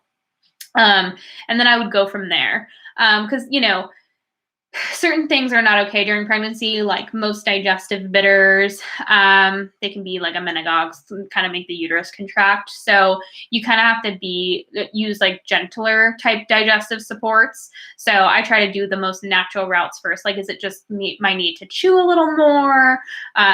Possibly take like a probiotic. Maybe like I said, diluted apple cider vinegar, maybe some couple bites of fermented foods, stuff like that. Can you supplement both progesterone and pregnenolone if you have low sex hormones? Are there problems with this? I would just be careful if you're not dealing with the stressors, because most women who struggle with low hormones are extremely stressed out. Their body is having a hard time making these sex hormones, not because it doesn't want to, but because it's having a hard time utilizing resources for that. So oftentimes it's because they're making stress hormones. So it's important to be careful with hormones that can turn into more stress hormones if you're not dealing with the factors that are driving the stress in the first place, like under eating, over exercising, pushing your body too hard in regards to like work, family, relationships, friendships, whatever that might be, volunteer work. I see people with all the good intentions, whatever it might be, like at a church, for example, but they're just saying yes to way too many things. So if we're not dealing with those stressors and then we're trying to fix our hormones by implementing more hormones, it's usually not going to end well. So it's really important to start with lowering the stressors that are driving the low hormones and see if that helps, because oftentimes it does. And then if that's not working, then hormones can sometimes be helpful tools. I'm 11 weeks pregnant and having mucus discharge. I'm suspecting yeast, but wouldn't like drugs or strong medications. How would you approach it naturally? I'm eating pro-metabolic. I would probably approach it like from the most natural way possible. So if it's me personally, I would probably start with like my favorite little concoction, which is just a tampon soaked in kefir or yogurt. Like, that's something that I personally like to do first. And I also do like diluted apple cider vinegar rinses, not inside, just on the outside, like once or twice a day. Just very diluted, nice warm water, like very soothing. Usually for me, that takes care of it. And then if that's like not something that is working for me, then I opt for a boric acid suppository. I am not sure, so this is something you have to check into if that's safe during pregnancy. That's not something I've ever looked into, so that's important to check out, but that really helps for me. And then if that doesn't work, which that's worked for me for probably like 6 years now, then I move on to like, okay, do I need to maybe do a less natural route? But yeah, I would check to make sure that those are at least the herbal suppositories are safe. What's your favorite brand of magnesium and probiotics for gut issues? I like for magnesium, I use bicarbonate. I use magnesium glycinate from either Pure Encapsulations or Doctor's Best. And I like to use topical magnesium in the form of Life Flow magnesium oil or Ancient Minerals magnesium lotion. My favorite probiotics are spore-based probiotics like Just Thrive or Megaspore Biotic. I also really like this one probiotic by the Gut Institute called Bifido Maximus. Those are kind of my favorite. Is it best to wait until temps are more normal before reinstituting working out? Usually, I mean, everyone's a little different, so there's no harm in trying something and seeing like, wow, that really freaked my body out. Like, I probably shouldn't do that. So I think it just really depends on the person. But usually, yes, like if we're having a hard time getting our temps up, it's probably not a good idea to like add in extra stress in the form of a workout. Can you lower androgens naturally? In my opinion, yes, I do believe so. It's usually getting to the bottom of why androgens are high in the first place. Is vitamin E generally a safe vitamin to supplement? Can everyone benefit from it? I think a lot of people can benefit from it. I mean, everyone should practice caution with every supplement, as like I think is important to do, and always make sure they run it by their doctor or pharmacist to make sure, especially if they're taking medications, that it doesn't interact with any of their medications. So, it's just like anything, nothing is right for everyone, and it's important to kind of make sure it's right for us. What brand of iodine drops do you use? I personally just use Lugol's. I know there's a lot of people that think I'm probably crazy, but I don't use a lot. I use 1 drop a week. Whenever I take magnesium bicarb, even a little bit, I get 3 odd symptoms, which last for weeks. My eyelids twitch like crazy, my calves get sore, and I get heartburn. It's happened several times like that. I'm sure I'm magnesium deficient because I'm still working on hypo and insulin resistance. Any idea why that's going on there? I've been eating a typical pro-metabolic diet for 7 months. Those all sound like potassium deficiency symptoms. And remember, when our adrenals are shot, our sodium and potassium levels are shot. And so that usually means that our potassium is low because magnesium will actually push those minerals lower. So sometimes people actually need to work on their sodium and potassium levels for a little longer before they implement too much magnesium at once. But that's like for some people. Remember that potassium helps with nerve signaling. Now, bicarb does have a little bit of potassium in it, but it might not have enough to combat. So that's something I would maybe explore. Any suggestions for plugged ears, post-nasal drip, frequent nosebleeds? It's been causing severe dizziness, and I've been recommended antihistamine, decongestant, but don't know if it could be safe longer. I'm assuming like longer term. A lot of people have like bacteria or fungus living in their sinuses. I really like a nose spray called X Clear. Of course, check with your doctor to make sure that's okay. But Ion Biome nasal spray also works pretty good for some people. Do we need fiber for healthy bowel movements? Because I had 2 to 3 full bowel movements while vegan, but now I'm worried that eating pro-metabolically, I'll become blocked up. Well, if our bacteria becomes reliant upon fiber, a lot of times it can be hard to transfer to low fiber. We need to keep fiber up. Pro-metabolic is a lower fiber diet than a lot of times veganism, but I mean, it just depends on where we're coming from. That's why like everything is just in context. What did we eat before? Like we can try to mimic that. But yeah, if we become reliant on fiber to poop, then usually we need some fiber to poop. What do you think about skin devices as RF and galvanic? Thank you. I am not sure about those devices. I've never heard of them before. They sound kind of like futuristic. Any tips for battling systemic candida while breastfeeding? The only thing that keeps symptoms at bay is eating low carb, but I do not want to do that while breastfeeding. Yeah, working on, it's hard while breastfeeding because you can't take a lot of antifungals that you could normally take when not breastfeeding. I'm trying to think of what I would do.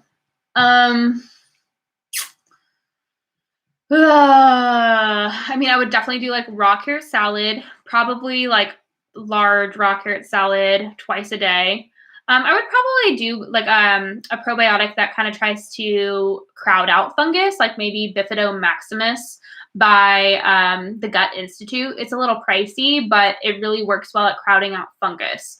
Of course, like run it by your doctor, but I would probably try to use probiotics strategically to crowd out the fungus. Obviously not the best, but and then I would do like high doses of coconut oil, honestly. Like I would just do like a huge spoonful and just like choke that sucker down, and that would probably do some work as well. And you can also do it like on the raw carrot salad, like just drizzle coconut oil or MCT oil, vinegar, salt, and those are all like antifungal. So I would just use like a large carrot salad twice a day. That would kind of be my route. I would just try to use the most naturally antifungal foods. So far I've gained probably 25 pounds, mostly belly and upper arms. I know fat can go more to the belly as a protective mechanism for those vital organs. But what purpose would extra fat serve on the arms? Usually, upper arm fat is either like estrogen dominance or insulin resistance can sometimes be the case, or even like hypothyroidism. Sometimes we just store fat in our upper arms. Like I know I store fat in my upper arms for sure. But I think that for me, it has a lot to do with insulin resistance because I find that when I lift weights, it's like almost immediate that my upper arm fat goes away. So that's just my take on it. Is the beef bone broth better than chicken? And if so, can you explain why? I don't necessarily think either is better. It just depends on the quality more than the type. I finally have pain-free periods thanks to your advice, but now I experience pain a few days before ovulation. Is this estrogen rising?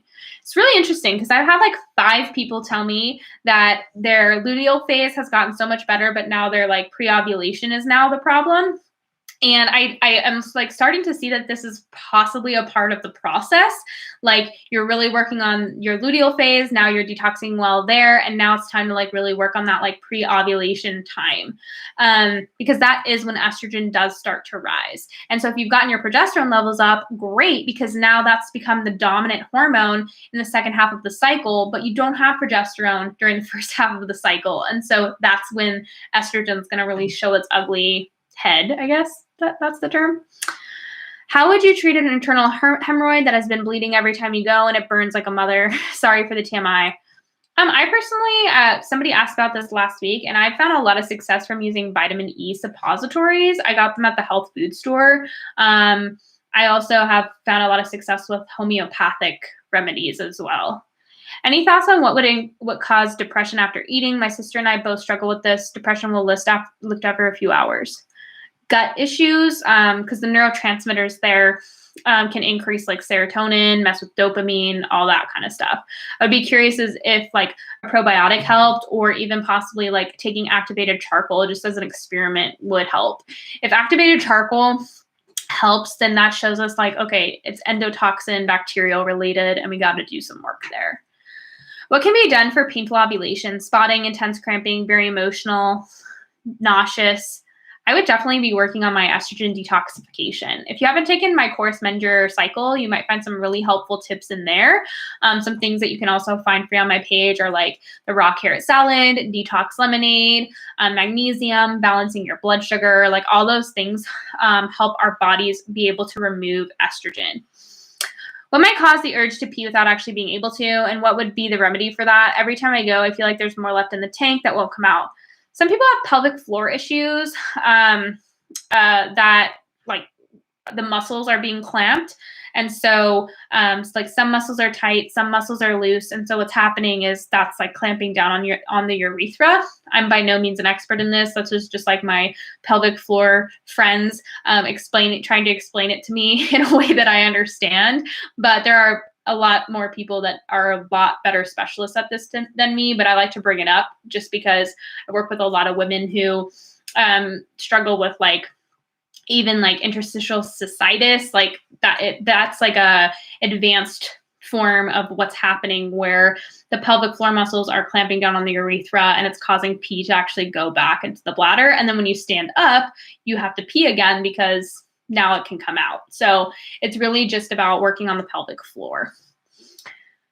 I saw your stories on EOs today. This topic is so interesting to me. Bought the Hormone Solution with Oils book a while back before going FN, looking for answers. So you don't think that's possible? I think that a lot of plants are very estrogenic, so I don't know how it would be possible. Yeah, I am not a big fan of essential oils because they're really like volatile oils. That's really what they are. They've just been rebranded. And so they're very volatile compounds. I think herbs are very powerful, but like extracting the oils from plants is a completely different story. How far away from food and supplements should you take activated charcoal? I personally wait 2 hours. So people are like, how do you do this practically? And I'll literally take it like right before I go to bed, or I'll actually like wake up kind of early in the morning, take it, and then go back to bed for like an hour. Like I'm talking about like 5:30 a.m. And then I just go back to bed so I can eat when I wake up. Thoughts on standard processed supplements? I'm not like super familiar with them, but some of them I think are high quality, but some of them I'm just like, why? Like I've read some of the ingredients, I'm just like, it's like kidney support formula, and it's like kidney bean, and I'm like, You mean like because the kidney bean looks kind of like a kidney, it's kidney supportive? Like, I don't know. Maybe. Last week you mentioned getting progesterone tested 5 to 7 days after ovulation. How would you recommend getting this tested? I like just a regular, you can always just get a regular blood test if your doctor will run you one. I like to use the Dutch test. I wish there was a more over-the-counter way. I'm just waiting for a company to like do it. I just would love it. I would love to create something like that, but I think that's more of like a Silicon Valley thing.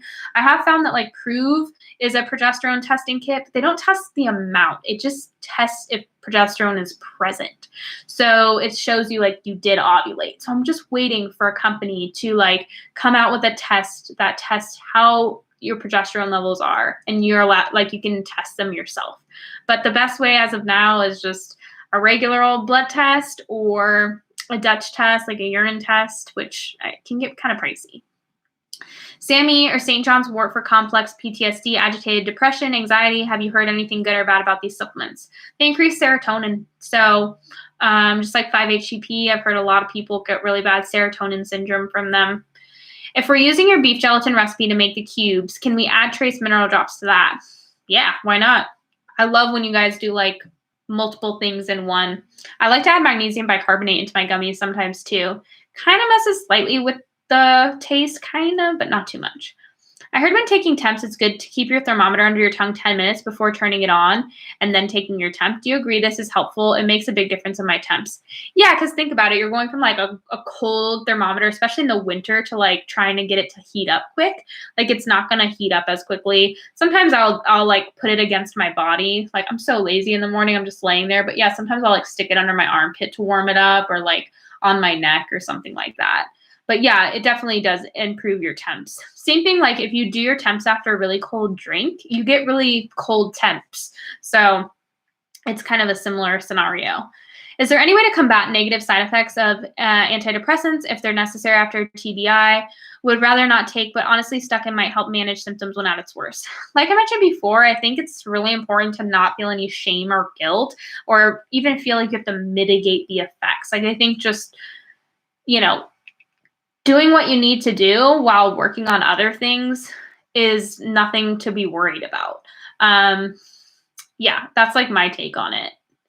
How accurate do you think HTMA tests are? They're pretty accurate to show intracellular minerals, not for every mineral. Like certain minerals, like heavy metals, like iron, for example, aren't going to show up as accurately, but like intracellular minerals like magnesium, calcium, potassium, sodium, like those can be very helpful. Do you have to be very close to your red light or for it to be effective, or if you're further away with it shining on you, is that all right? Also, is red light a good alternative if you can't get sunlight? Well, if I couldn't get sunlight, something would have to be an alternative, right? And I would probably rather get red light than no light at all. As for the red light, I think there is like people say like it does have to be within a foot or whatever. I don't know.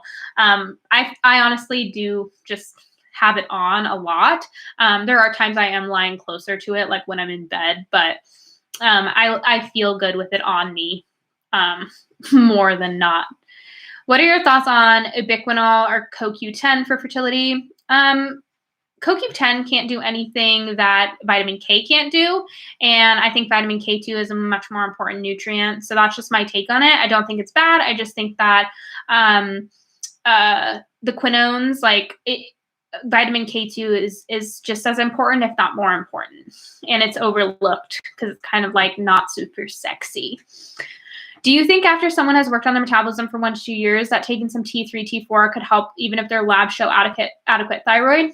It might, but remember, if potassium, magnesium, and sodium levels are still low, calcium levels are still low, that thyroid hormone will not be getting into that cell until you get those minerals up.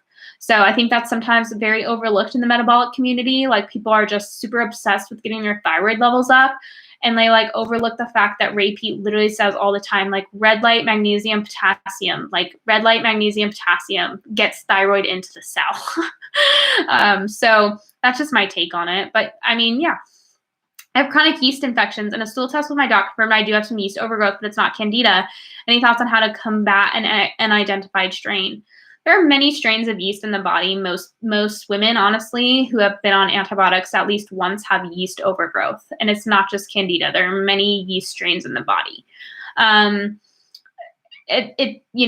Things that are antifungal against Candida are usually going to be antifungal against other funguses as well. Can you have increased cervical mucus and still not ovulate? And can you ovulate and not produce enough progesterone? How can you tell if you haven't produced enough of it?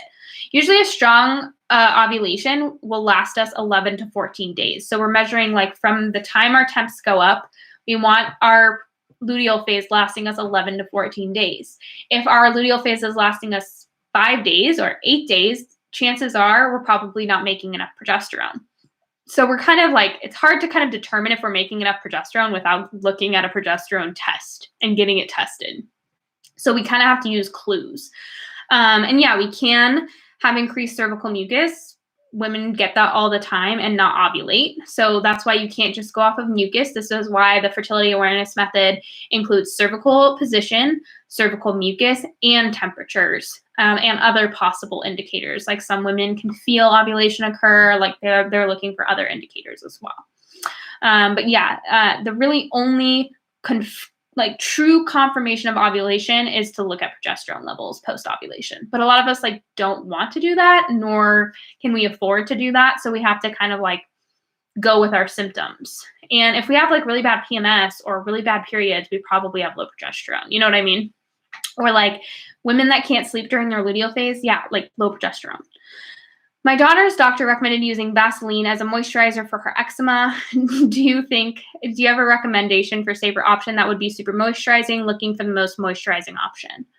I think that shea butter kind of works kind of like Vaseline almost. I like grass-fed beef tallow as well. It kind of smells beefy.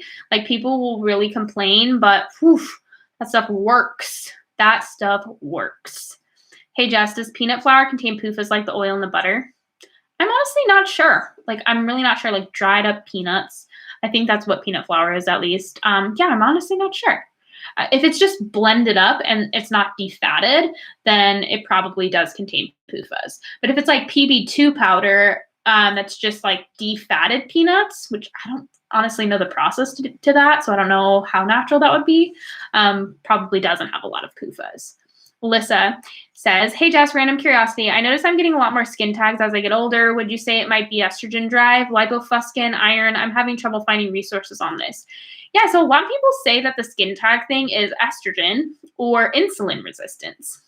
It's a very common issue with women who have polycystic ovarian syndrome. And a lot of people say it's insulin resistance, but I wonder if it also has to do with estrogen. I got my first period last month after 8 months of amenorrhea, but seem to have scared it away this month. It's been 5 weeks. Having dark brown spotting every 2-ish weeks. Any thoughts on that? I think a lot of women who lose their periods think that once they get it back, it's just back, we're back, everything's great. But remember, the body's constantly trying to cycle. And no matter if we have a cycle or not, our body's fighting to cycle. Our body is meant to do that. And so a lot of people don't realize that when they're not cycling, their body's trying to fight to get that cycle back. And sometimes that looks kind of weird. It looks kind of wonky for a lot of women. So I've never seen a woman who gets her period back and is oh, it just came back and it's been great ever since. What could cause redness at the corners of the nose? It's not on the nose itself, it's on the skin below it, but under the nostrils. I've had this since puberty and I see others with it.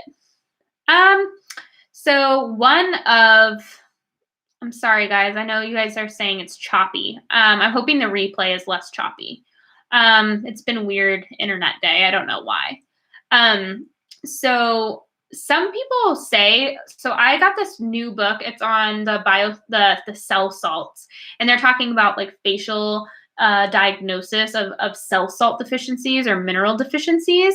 And I thought it was interesting because it talked about the redness being I think it was a magnesium deficiency. Now I'm not remembering off the top of my head, but I need to review that book.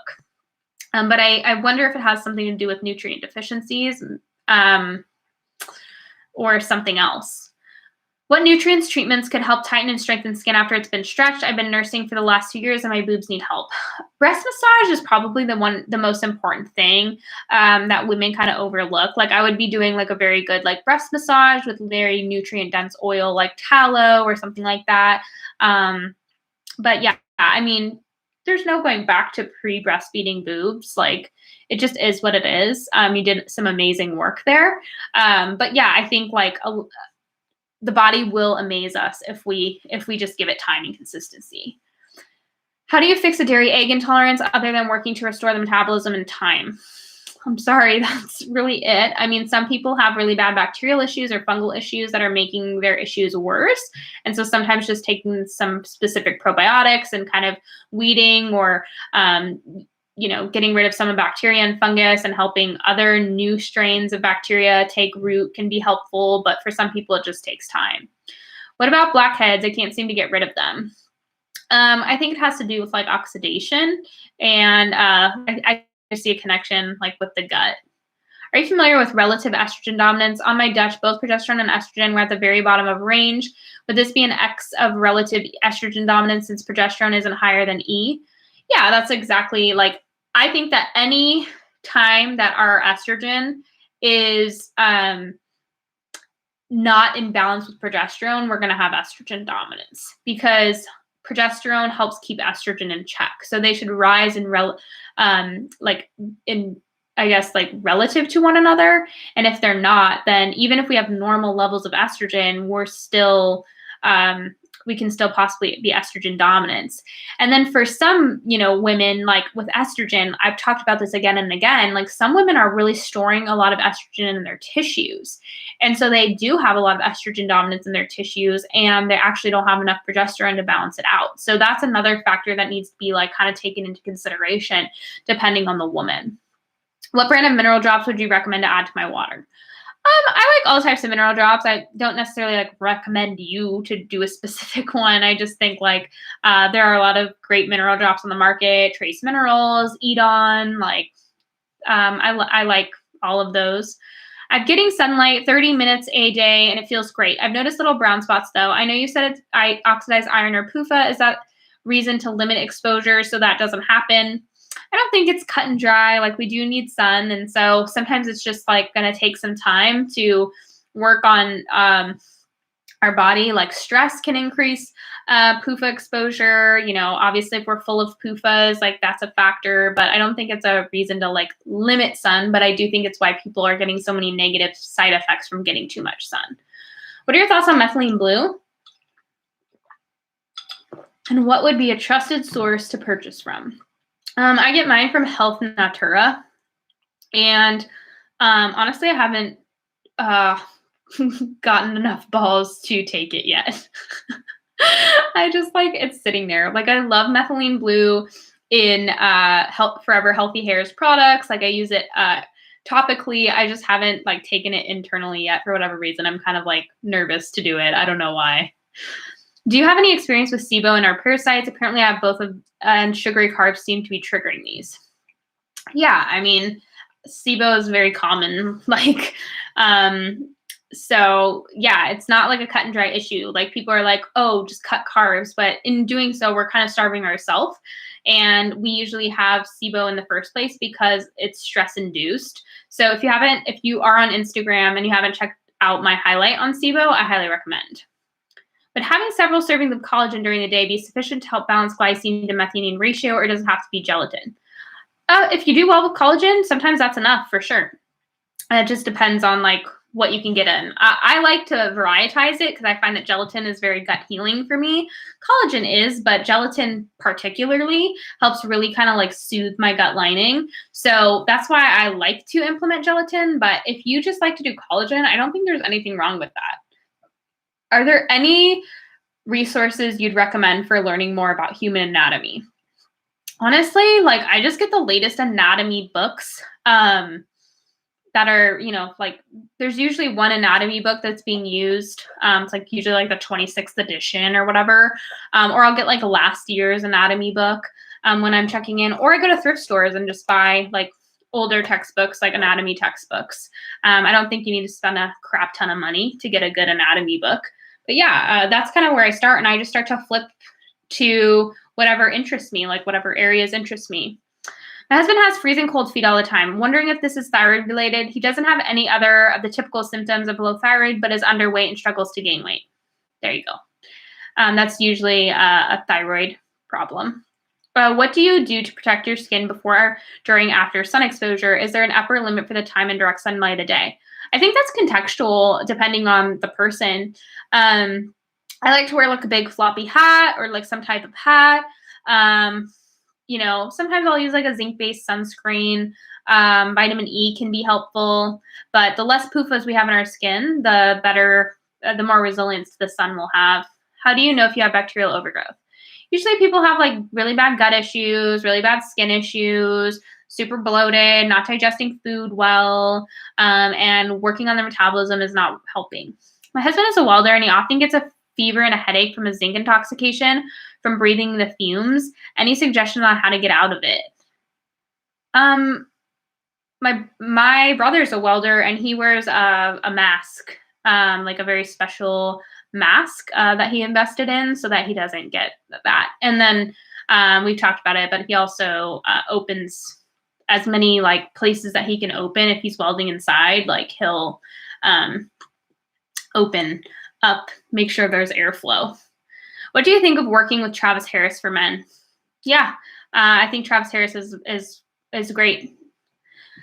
Is NLT okay during pregnancy? Would you take it alone between meals, or would you add honey and or collagen to it? Thanks, Jess, for the time you spent here helping us. Yeah, I don't like to like definitively say it's safe. I know Susan Wee, I believe, says it's safe, and I know a Noelle Covery uses it during pregnancy, but I don't want to definitively say like yes, it's safe. I personally like drink it all the time, like with meals, without meals. This is simply half of my liquid multi, which has nettle in it, and half apple juice. So yeah, I don't think it needs to be taken with or without meals. Like I just kind of drink it when I want. What brands would you recommend for progesterone oil? Not a fan of the way Ona's cream rubs in, and Ona's oil uses almond oil. I personally use Ona's progesterone oil and vitamin E. That's what I use. But if you're in Fully Nourished or Mend Your Cycle, I talk about a lot of brands there, like Health Natura, I believe, has one. Kenogen obviously sells Ray Peat's Progest E. What else? I think those are the only progesterone oils on the market right now. And then there are a lot of creams on the market, obviously. How often would you do activated charcoal for the gut? I probably wouldn't do it every day, maybe like twice a week, just because it does bind to everything. When are you taking new clients? I'm not really sure yet. Of course, we'll announce that, but there's definitely things like going on in the first and second quarter. Like I'm definitely working on getting a lot more offerings just because I have so many people that want to work with me. It's just I can't possibly like work with all of them. So I have to have a few more offerings that I can send people to, and so I can take on very specific cases. If my 3-year-old doesn't want to eat pro-metabolically, what would you recommend? Maybe she's got some gut issues or I don't know what else. So like, what are you trying to force pro-metabolically though? Like I would be taking my kids' favorite foods and trying to make them pro-metabolic first. That would be like so I would probably pick a transition period and work on getting to that point. Also, if kids are used to eating junk food, like they're not going to want to eat good food at first. So again, it's like getting kind of creative at first before trying to like switch them to a completely pro-metabolic style of eating. What can we expect from the gut health course you have coming out? Yeah, it's going to be like a complete, I guess it's going to break down the gut, break down specific gut issues, and then how to kind of peel back those layers. So I've talked about how layers, fungus, we got to support detoxification. There are different tiers we have to focus on. It's going to be more of a protocol-based program. So it's going to kind of teach you like how to do your own phases of gut healing programs or protocols. So you can kind of walk through that process yourself. And then it's going to cater a little bit more to people who have pretty sensitive guts, like maybe need to avoid eggs, dairy, histamine, have like kind of lingering skin issues or gut issues, and Fully Nourished isn't getting them to where they want to go, or they want to maybe work on like fungus, bacteria, things like that. I know during the follicular phase, your waking DBT should be around 97.8, but is it supposed to increase throughout the day or stay around 97.8 marker? Thanks so much. Yeah, it's supposed to increase throughout the day. So we want it to increase to get to a point to where it's like around 98.6 or towards 98.6 or at 98.6. Do you watch TV? If so, what's your favorite show? Yeah, that is like one bad habit I have. I love shows. I like all types of shows. Like I love fun shows. Like I just watched Bridgerton, but I also like kind of dark shows. Like I'm watching Vikings right now on HBO or on Hulu. What else? Like I don't really have all my favorite shows like I've watched like way too many times. Like Breaking Bad. What else? I really liked Animal Kingdom. Mostly because it like is filmed so close to where I live, and so it was kind of like interesting to be able to like recognize everybody or all the places that they went. Trying to think of what else. Like I don't know. I go through phases. I like all types of shows. Really though, I'm like, what shows don't I like? It just depends on what kind of mood I'm in. Like sometimes in a funny mood. But yeah, like right now I'm watching Vikings and it's kind of dark. Like honestly, I can only watch a few episodes and then I'm like, okay, I need to take a break. How to support ovulation due to endometriosis. I'm having frequent periods. By the way, cramps have been brutal till I began eating pro-metabolic, life-changing, and it's only been 3 weeks. Yes, yay. I hear this a lot, and I know like a lot of people with endometriosis often don't realize like a lot of the phytoestrogenic food are really driving their symptoms, but many people with endometriosis just don't detox estrogen well. And so they're not detoxifying estrogen well, they're not breaking it down, and then they're getting exposed to estrogens in their environment as well. And then on top of it, like they're eating a ton of phytoestrogenic foods. So just cutting the phytoestrogens and getting the estrogens out of their environment make a big difference.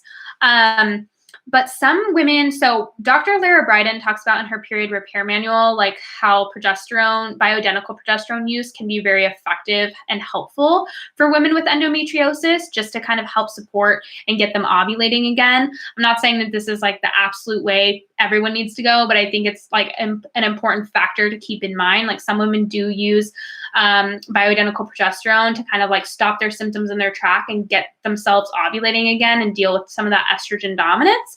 And sometimes it just takes some time. But if it were me, I would be looking into bioidentical progesterone. It changed my life and it's changed so many women's lives. What's the best remedy for endotoxins? Doing a lot of raw carrot salads, and sometimes for some people, like beans can be helpful if they can tolerate them okay, because it can help kind of bind to some toxins. And then obviously activated charcoal. When you recommend charcoal for detox reasons, do you just take activated charcoal pill and break it open and put it in a glass of water and drink that? I personally buy activated charcoal powder. I just buy it powdered so I can take a little bit of a higher dose, but pills work fine. Is there something that would cause some men to have more hair growth on the areas such as their back, or is this a genetic thing? I expected there to be symptoms of die-off during an antibiotic round, but didn't experience any. Do you know why that would be? Some people get die-off, some people don't. Some people, their issues are because they have fungus, and antibiotics don't do anything to fungus. And I think for the hair growth, like men, I think some men are just hairier than others. You mentioned serotonin and estrogen. If someone was on Prozac for 5 years, could that cause PCS with estrogen dominance? Theoretically, possibly. I mean, if you're looking at like Dr. Ray Pete's research and Dr. Katharina Dalton, it's possible. Just because they say like serotonin is very estrogenic. So that would be, I'm not saying yes or no, but I'm seeing how it could be possible, possibly. Would you recommend Dairy Absorb by MitoLife? And I should rewind and say, like, that is an interesting conclusion, because I think there's probably a lot of other women who might not make the connection, but there is no denying that serotonin can be possibly very estrogenic or drive estrogen up. Would you recommend Dairy Absorb by MitoLife? It's just lactase enzyme, so if you can't break down lactose, it would be helpful, and if that's not your problem, then it probably won't do anything. How soon after antibiotics would you take oregano? I probably wouldn't take oregano like after antibiotics because that's like a lot of antibiotic. I would maybe do low dose, but I would just mostly focus on like some gentler things personally, like raw carrot salad and stuff. Have you used a Blue Shield for EMFs? Yeah, I have one. I like it. I got it. I bought it on their Black Friday sale 2 months ago now. So I've been using it since I got it like for 2 months and I really like it. I've noticed a little bit of a difference. I'm not super sensitive to EMS, but I do kind of get this like charged feeling sometimes. And I've noticed that going away. Looks like there's synthetic vitamin C in the Seeking Health DAO enzyme. Is that not something you stress about? And at what point would you consider taking DAO? Not sure if it's right for me. I'm not sure. I haven't looked at that DAO enzyme in a long time. I wonder how much ascorbic acid is in there. Is it a lot or is it just a tiny bit? And then at what point, I mean, I would probably try like every natural route I could first. So like kidney, thymus, those types of, even maybe spleen. And then if those aren't working, that's when I would maybe try an enzyme. Just because like the enzyme's not going to fix anything. It just might help someone feel better. What is the goat's mineral whey that you recommend? Would this be a good option for someone with histamine issue? Yeah, it's just the minerals extracted from whey protein. So it might be a good option for histamine issues. I mean, some people can tolerate it fine, some people cannot, but it's just the minerals from whey. So it does have a good amount of carbs in it. I think it's like 9 grams or something like that, but it just helps with getting my minerals up so much. I ovulated on cycle day 15 this cycle. Woohoo, Hannah. I was taking Femara, but I'm still really excited that this happened as I normally don't ovulate or ovulate way late. Yay, that's so exciting. Does the DAO enzyme actually help the body produce its own? No. That's why I prefer like things that are rich in DAO and kind of help regulate histamine. Would you recommend a GI map test while pregnant? Well, whenever it comes to testing, when you decide to run a test, it's always what you're going to do about it. Because like if the GI map tells you you have bacterial issues or fungal issues, what are you going to do about it while you're pregnant? There's not a lot we can do except for like sometimes probiotics, but shifting the microbiome is really tricky during pregnancy because that's something that we are passing on to the baby. So we have to be careful and work with a knowledgeable practitioner that is aware of what's safe during pregnancy and what's not. Could the Great Lakes collagen be histamine producing? Yeah, I mean, any collagen or gelatin products can possibly be histamine producing, just because of the nature. If I'm trying to conceive, how much exercise is too much? Trying to get in 8,000 to 10,000 steps per day and a few weight sessions a week. Just depends on someone's body. Like if you're really resilient to stress, but that seems like a pretty neutral workout. When are you going to start posting more YouTube videos? The YouTube channel actually launches next week, so stay tuned. I know this is random, but a couple days before ovulation, I get the sensation of period blood leaking out of me, but it is actually a water-like liquid. Any ideas what that could be? I mean, I would guess cervical mucus maybe, or like cervical fluid, but I'm not sure. Hi, I'm going to invest in a soda stream in the Crucial 4 powder to make mag bicarbonate. How long will it last in the fridge, open and unopened? Was thinking of making more than one at a time. Yeah, I personally don't know. I get a lot of questions and I've never thought about this. Like I've just kept it in the fridge until I'm done with it. If that means like months, I don't really worry about it. Like I've made 2 bottles that have lasted me like 3 months and I've never worried about it going bad just because I'm like, what in it is going to go bad? Like I just don't know. 650 milligrams of iron, WTF. Yeah, I know. It's crazy. I wish I knew what I knew now. Any ideas on what could cause very skinny bowel movements? Not sure why they are so skinny, usually later in the day. Sometimes gut inflammation, like if our gut's inflamed, there's less room to move through. I watched your IG highlight, PMS SOS. You mentioned detox lemonade during luteal phase. Can I drink it daily? Some people do drink it daily. Like, I don't think it's a problem. I just would take a break from milk thistle if you're using milk thistle. How many milligrams of magnesium is optimal per day? Everyone argues on this, and I think like it's just kind of personal. So I try to get 5 times my body weight in milligrams right now, just because I'm trying to get my magnesium levels up. But that might be excessive for some people. So I think it just depends on the person. I'm struggling to get enough protein in my day. I eat eggs, dairy, and animal protein every day, but I'm still not reaching 80 grams in the day. Any suggestions? Collagen, meat, bone broth, gelatin, gummies, maybe adding in a high-quality protein powder. What blue light blocking glasses do you recommend or prefer? I really like these right now. They're called Diff. During the day, they work really well. At night, I like blue blocks or something a little bit more amber tinted than this. I wanted to share that Lakewood organic aloe vera juice has 950 milligrams of potassium per 8 ounce. Whoa, that is a score. I never thought of aloe vera. Tastes nasty, but it can really help with the poops too. Spotting for more than 2 weeks. What am I low on or high on? Also thoughts on drinks mixers. I'd just be looking into estrogen dominance issues.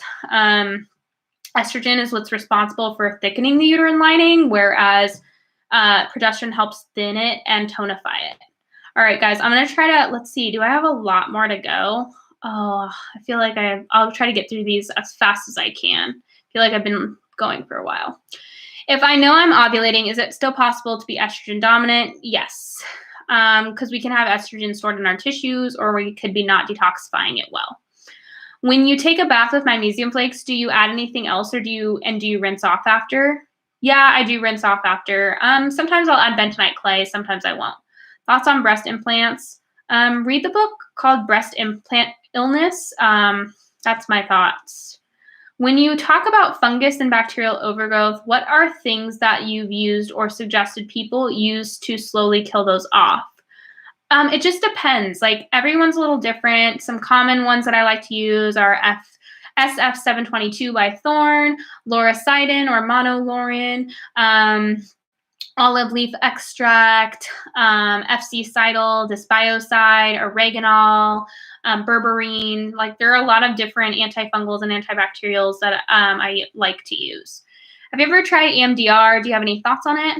I've heard great things about it. It's something on my list to start doing. It's just I haven't gotten around to it yet. Finished Fully Nourished course and have been implementing all your wisdom over the last few months. Anything more specific to speed along hair growth health? Mine has suffered so much. Really work on getting those temps and pulses up, because remember, when our hands and feet are cold, so is our scalp, right? And our hair follicles have a high need for nutrients, and circulation is what brings those nutrients, blood flow. So doing things that are going to help bring blood flow, some gentle massage. Some people will do, I really like Forever Healthy Hair's hair serum. I've talked about like an aspirin niacinamide mixture, but she actually makes it, and I really like that. Red light therapy, like those are things that can help increase circulation. But yeah, sometimes it just takes time. I started supplementing progesterone cream, and then I accidentally did a day without it. The next day I started getting cramps and feeling very tired and apathetic. Should I stop taking progesterone? I don't know. Some people, when they skip a day, they realize how estrogen dominant they were before. I'm just amazed at how an animal food-based meal like yogurt and collagen peptides has given me way more energy than any plant-based meal ever has. Like, why? Amazed face. Just because the nutrients are so easily digested and absorbed, whereas your body has to work so hard to digest plants. Any good books you can recommend that are not technical, just some light reading on health body? Yeah, I really like The Nourished Kitchen. I think it's like a fun kind of cookbook with a little bit of a nourished feel to it. I really like nourishing traditions, like for baby and childcare, or just nourishing traditions, period. Like, I think it's kind of fun, kind of pretty light. I'm trying to think of something that's like more light. I really have been liking some books on like, why zebras don't get ulcers. That's actually kind of a nice one. Like, it's a different like mind-body connection type thing. But yeah, there's a few books on my website as well if you haven't seen those. Temps and pulses are good, but still have cold hands and feet and dry skin and hair loss. Do I just need more time? Sometimes like, temps and pulses are good, but still have cold hands, cold feet, and dry skin and hair loss. Yeah, sometimes we need more time. Sometimes we need to kind of start to nail things down, like what's going to warm us up, what's getting us, what's getting our hands warmer, like start paying attention to what's actually improving those symptoms. But there's a balance between saying like, yeah, I need to give it time, and also, okay, something's not working well for me. But how much time have you given it as well? Like some people are like, I've been doing this for 2 months. Like, why am I not seeing results? And I'm like, well, how long were things in balance? Like, there are many things under the surface that are balancing themselves and righting themselves. It's just going to take time for us to see it on the surface. Suffered from severe eczema allergies my whole life. The only way I get relief from symptoms is to remove a bunch of foods like salicylates, citrus, nightshades, dairy. Thoughts. Thanks for all you do. Fungus. Look into fungus. Candida, other funguses. Those are usually the coparet. Antifungals safe for kids. Not always. Usually it's like you've got to really cut the dose and work with a practitioner that's really good with kids. And that's not me. Like, I'm not a kid expert. I love my coffee with some MCT oil, but can this be making my gut issues worse? No, I mean, MCT oil is just going to sometimes give you the runs. It's very antifungal. It's usually caprylic acid. Would you be willing to share what thyroid meds you take? I'm struggling to find a good, reliable kind. I've tried a few NDTs. Anything you can recommend as something super reliable? Thank you. I don't take thyroid meds anymore, but when I did, I took Armor thyroid. Or I also took NP thyroid as well. But I found that, or Nature Throid. But Armor was a little bit more effective for me. My husband is very, very skinny and gets cold easily. He also has low sex drive and just likes to shut down after work. He needs to have coffee and energy drinks a lot. Yep. Sounds like a stress addict to me. Sorry, do you have any suggestions on what he could be dealing with, the low energy? Does he eat enough? Does he eat enough calories? Most men need at least 2,500 to 3,000 calories. And usually, like, most women are like, oh, nope, he's not eating enough. And I'm like, that's your problem. Men are high energy creatures, and if they don't have the energy they need, they're not going to make plenty of testosterone. I have general anxiety disorder and mixed anxiety disorders, as well as panic disorder and emetophobia, and I originally wanted meds, but since changing diet, it's gotten better. Do you think diet can fix, or do you think meds are the way to go? Also have bad gut issues, which makes anxiety worse. Do you think fixing one can entirely fix the other? In my opinion, do we think these things just randomly happen? I don't. I think there's always a root cause, and how we go about it, like, it's going to be different in any case. But I think that a lot of things have a root cause. Is that the way to is that always going to fix it?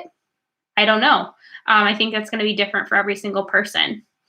Regarding the damage caused by PUFAs in nuts, do you know if anything changes by soaking them first? My mom soaks raw nuts before she roasts them and wonders if they still cause free radical damage. Water doesn't change fats. Like, roasting a nut still is going to damage the fats. I'm sure it's going to maybe mitigate the effects of, like, the fermentable fibers, but yeah, I don't see how that could change the fats. How to prevent kidney stones while doing FN. I'm eating beets and organ meats a lot, which is the mainstream says can cause kidney stones, and now I'm getting symptoms. Do you have fungal issues? Some people get kidney stones from the oxalates.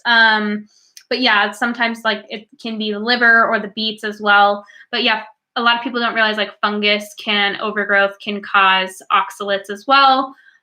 Are you making sure you're doing the raw carrot salad pretty consistently?